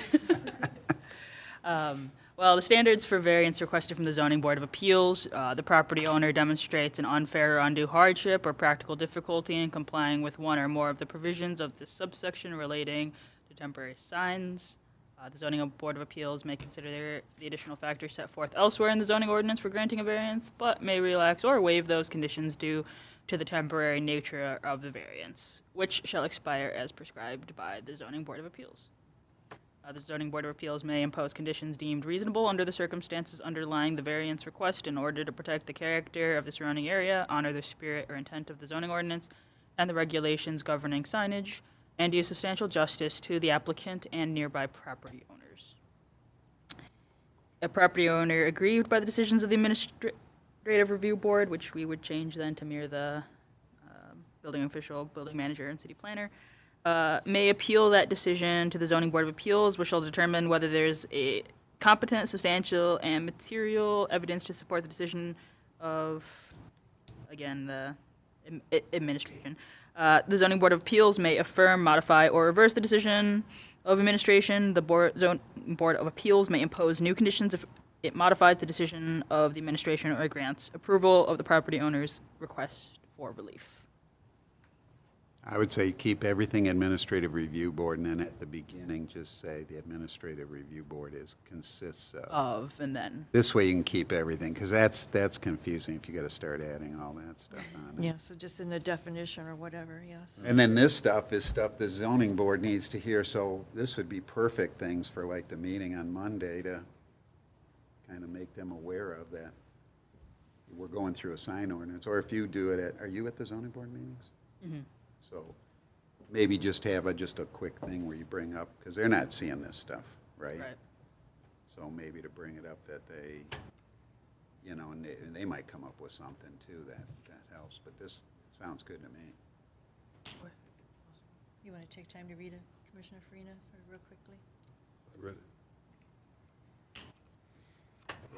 Before we get here. Yeah. Yes. Yes. We've already been over it. All right. Cold air balloon. Yes. A cold air balloon may be permitted in conjunction with a temporary use permit for a period not exceeding 5 days in any calendar year, provided it is safely secured to the ground as determined by the building department. Does that mean it has to Close be to a hot air balloon. applied for, and they have to come out and inspect it? I believe this would be with the registration. The registration? Yeah. Are you concerned about it being safely No, secured? I just remember when fireworks were out there and Randy had to go out, every couple of weeks and check them out because there were people smoking inside of the fireworks tent, and we tried to get them to pay for his time to go out there and inspect them. Remember? Oh, yeah. Is everyone okay with a balloon for 5 days? Do we ever, what is the cold air balloon restrictions? Yeah, what is a cold air balloon, by the way? Yeah. I just Googled it, actually, Mr. Farina. I needed a visual. Is it?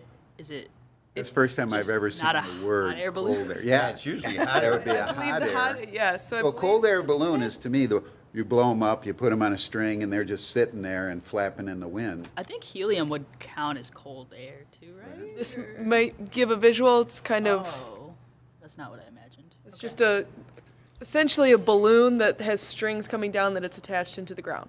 Okay. That I think commercial properties use probably for advertising or putting their logo on it or, something like that. I was thinking with a blower Helium that isn't gonna that would last. keep it up. Kind of like those guys that, Yeah, yeah. Does that bring up issues with like residential, like holiday, like the inflatable Santas then? Oh, yeah. I don't know. That's a very good question. Let's make a And note. everything comes to, if you start putting it up higher and you got strings, that we get a windy day, it blows toward the street, blocks vision. There's a lot of different things that can come into play if you don't restrict. Just seeing that cold air balloon, you can have a full page thing on just what they can't do or something. So it's kind of, I don't know. We'll double check on that and try to clean it up and Yeah. we'll clean that That's a up. great, I didn't even think about like Christmas decorations. Yeah. Yeah. Always an issue with Christmas lights. But they'll usually at least deflate them for the daytime. That's true. And then they just put it on and let the cold, yeah, it is cold air though. But you also don't want to have something that's prohibiting them or only for 5 days or, that's a great point. Okay. Yeah. We'll look into that one more. All right, well, speaking of registration requirements, every temporary sign in a non-residential zoning district or installed on any vacant parcel within the city shall be registered prior to installation. A permit is not required. There we go. So, any sign installed after the expiration of its registration shall be subject to the removal by the city. The registration may be submitted through an online portal on the city's website or by using a form provided by the city clerk. That does not exist yet, if anyone's wondering. There's no online portal, is that what you're saying? That does not The exist? online portal They can exists, do but it. the form does not exist. Okay. Yeah. So we would have to make the form. They can do, but it sounds like still, there's a lot of work involved here and there should be a fee. We'll look at peer communities to see which ones, not Troy, but we'll look to see which ones are charging fees and what those fees might be. And the registration shall include the following information in order for the registration to be deemed effective: the address of the location for the temporary sign, description of the sign or image with the sign's dimensions, the first and last name of the registrant, whether the sign is short-term or long-term temporary sign. If the registrant is not an owner of the sign, is not the owner or the person with the authority over the use of the location of the sign, the name, telephone number, or email address for the individual who provided permission for the installation of the sign, then a mailing address, telephone number, and email address for the registrant, of which the city clerk will provide confirmation of the registration or any deficiencies in the registration information. And then it'll go on. Any questions here before we jump?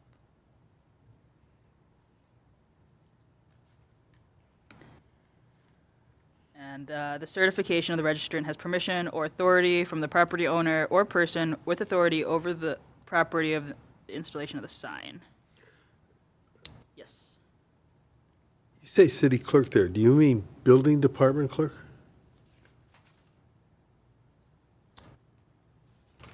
Typically, the city clerk is the one that has the documents and forms and things of that nature. But we can make sure that whoever we put there is the one that actually is going to be disseminating it. Yeah, because I think that the building department is the one that does it here, yeah. Okay. Plus maintaining the records of it, stay right in the building department. So I'm sure you don't want to give more to the city clerk. No. I would say, yeah, clerk is clerical, right? So you still call him a clerk. We can specify building department Building clerk clerk. since it is a separate position. So, So there, it's no fee for, should be charged for registering any temporary signs. correct, and we can change that after discussion and looking at peer communities if that's the direction of the commission. So, if the registrant does not specify a start date for the sign to be displayed, registration of the sign shall be effective upon written confirmation by the city that all information required by the subsection has been accurately provided. No fee shall be charged for registering any temporary signs. Registration of short-term temporary sign is valid for 90 days. Registration for any long-term sign is valid for 1 year. One renewal for an additional 90 days for short-term temporary signs and for an additional 1 year for long-term temporary signs shall be granted administratively upon written request, so long as the sign remains in compliance with all other requirements of this section. No additional registrations for the same location shall be accepted by the city during the 12-month period, and if the sign pertains to an event, occurrence, or an activity, no registration shall be accepted by the city for more than 90 calendar days prior to said event, occurrence, or activity. When such signs exceed the quantity or size limitations on any parcel, those with a registration that became effective first in a time shall have priority to remain in place. A property owner may revoke in writing any sign registration for the owner's property at any time. Revocation shall be effective immediately upon verification by the city of the veracity of the written revocation. The city may immediately remove any signs for which the revocation of registration becomes effective under this subsection. These registration requirements do not apply to temporary signs authorized by the city in conjunction with a temporary use permit. Registration of a temporary sign that is not otherwise permitted does not validate the installation of a sign that will not be deemed a defense to any removal or enforcement by the city.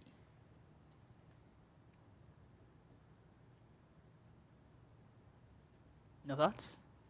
Go for it. All right. Temporary signage not exceeding 100 square feet to be used in conjunction with municipality-sponsored event shall not require review, registration, or permit. All temporary signs shall be subject to removal by the city if the signs are placed within any right-of-way or have become dilapidated, damaged, dangerous, faded, or an attractive nuisance. Signs removed by the city shall be held for 10 days before disposal and may be retrieved during that time by the owner or individual responsible for the sign upon payment of any administrative processing fee established by the city's annual appropriations ordinance. Alternatively, the owner or individual responsible for the sign may appeal the city's determination regarding improper condition of the sign to the Administrative Review Board. In such instance, the city shall retain the sign until the appeal is concluded, but need not retain the sign for any future appeal efforts if the appeal is denied by the Administrative Review Board. If the Administrative Review Board grants the appeal and deems the sign to be satisfactory, the administrative processing fee shall be waived and the sign shall be returned to the applicant within 1 business day and may not be removed by the city again for a minimum of 14 days or for such period of time deemed appropriate by the Administrative Review Board.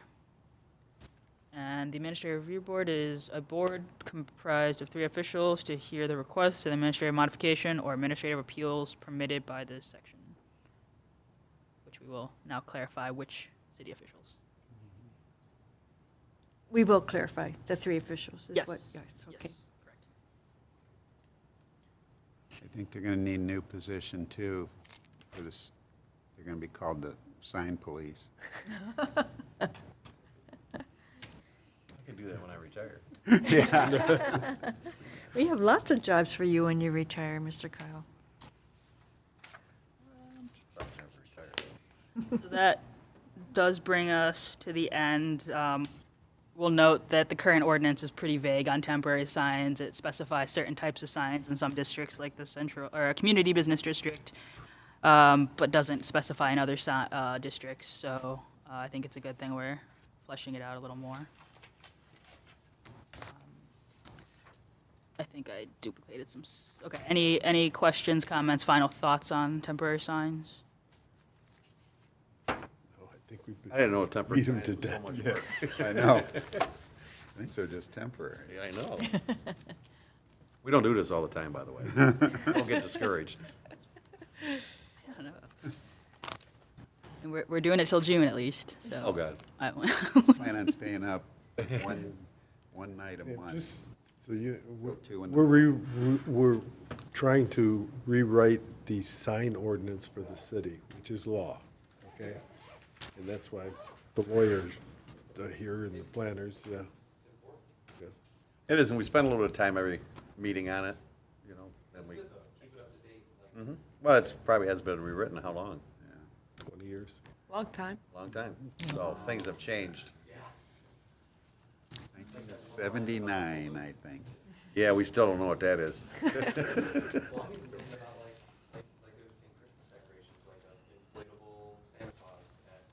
That's, it's gotta be, or it'd be a hot air balloon if it was just a balloon floating, I would think.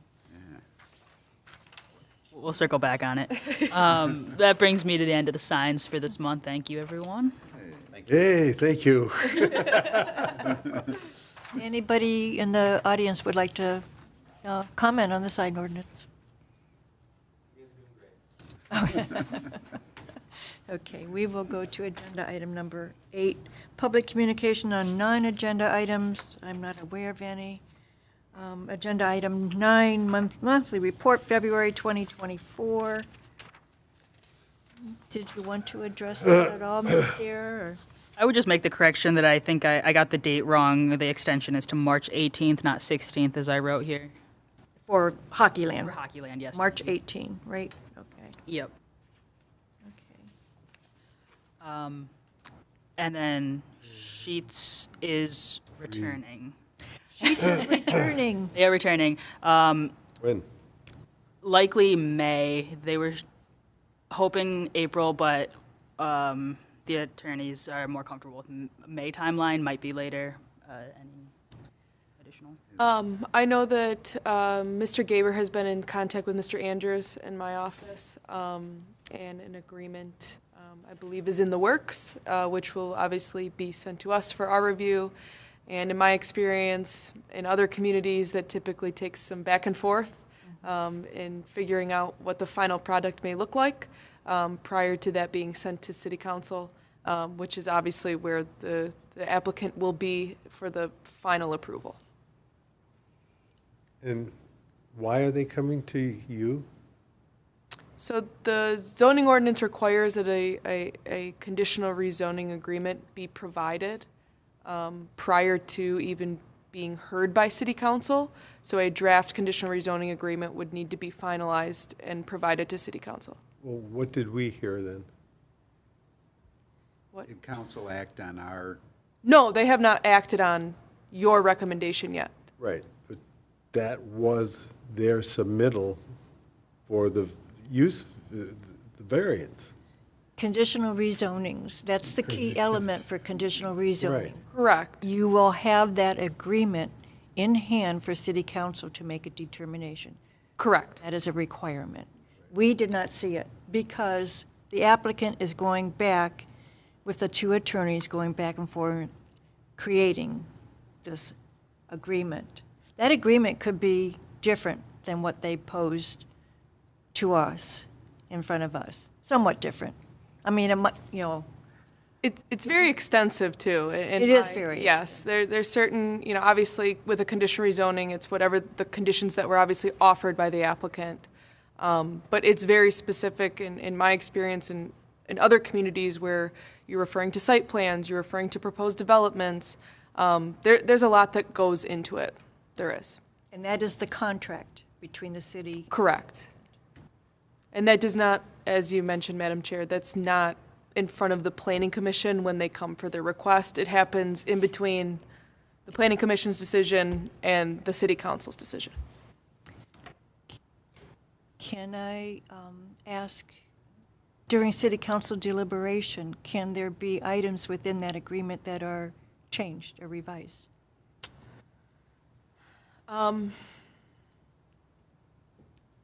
To be honest with you, I have never sat in on a public hearing for a conditional rezoning in front of City Council.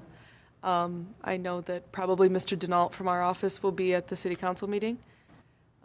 I can definitely look into it for you and have. I'm just curious myself, because I have not been in front of a city council for conditional rezoning either, so it's only been planning commission. I think they still have to be volunteered. Yes, Correct. that part I understand. Exactly, they have to, that was my point. They have to be brought up by the That's applicant. correct, yes.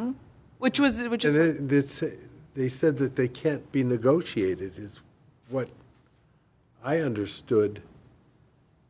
And if you are going back and forth, that's a negotiation. That's negotiation, so maybe So- that answers that right there, maybe. Not for the, okay, so the conditional rezoning agreement is going to encompass a lot more than just whatever they offered conditions-wise. It's going to have clauses in terms of effective date. It's going to have clauses in terms of termination, or a lot of other things in addition to the conditions that have to voluntarily be offered. Yes, absolutely. But there's a lot more in addition to that that goes into an agreement that obviously our office will review on behalf of the city to ensure that there is no other terms that the city would want to have in an agreement that are separate from conditions. It's very complicated. I will not be here in May. I will not be able to come to city council if they do have the item on city council in May. Write them a letter, I did. It's a bummer. I wanted to attend, so we'll see what happens, but definitely not in March. Might get pushed Not to in June. April, I mean. Yeah. I believe Ms. Erickson also has a commentary on what we discussed last commission about the planning commission and public hearings for city council.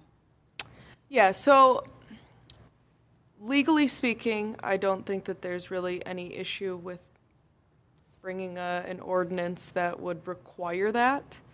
I think practically speaking and historically speaking, that's not really been something that city councils in our other communities that we see and represent do. That's for a variety of reasons. Some of them being that, the planning commission is kind of an insulated, specific to planning board. City council is a little bit different. There's political aspects to city council, not necessarily at the planning commission. So there's a lot of considerations to be made and a lot of, I guess, reasoning behind why it's one public hearing at the planning commission level only, rather than having two. But I mean, legally speaking, I don't think there's anything that would prohibit that under Michigan law or anything like that. It's just more of practically speaking and, historically speaking, I guess. Okay. So, So if we wanted to initiate a change in the zoning ordinance, we'd do that. But that also goes in front of city council. too. correct. Yeah, the planning commission would just be a recommending body. Right, okay. So, All right, okay, thank you. so if the commission wants to think about it and then, let our office know or, if there's a consensus tonight, one way or the other. I would prefer waiting until we have a full board on that. So, Okay. yeah. Yeah, absolutely. Thank you, Ms. Erickson. Yep. We are going back. Any other questions on the monthly report or comments? Okay. Agenda item number 10, Zoning Board of Appeals Member Liaison Report. You've heard this report before. The meeting was canceled because the person who we were supposed to interview could not make the interview that night. So Lauren and I sat down and said, why should we have a meeting and waste the city's money? So we will be meeting tomorrow night. And we have a use variance coming up there. And also Mr. Green is, and someone else is coming forward to volunteer for the ZBA. So you have 2 interviews tomorrow Yeah, night. Emma Stasek and Patrick Green. Okay. Any comments from the audience on that item? Okay, any just questions for Commissioner Farina? No, okay. Agenda item 11, Commissioners' comments and items of interest and concerns. Commissioner Warnick? I have none. Thank you. Commissioner Kyle? I'm good. Okay, Commissioner Farina? Just to let you know, the fish fries are still going on at St. Malachy's, and they're going strong and they're being well received. And if you want a good meal, come up there on Friday between 4 and 6:30. That's it. Ms. Sarah, any comment? No comments, thank you. Okay, Ms. Erickson? Not this evening. Okay, thank you. I just have maybe I want to make the announcement that we do have a joint ZBA and Planning Commission meeting next Monday, March 11 at 6:30. It's a training session.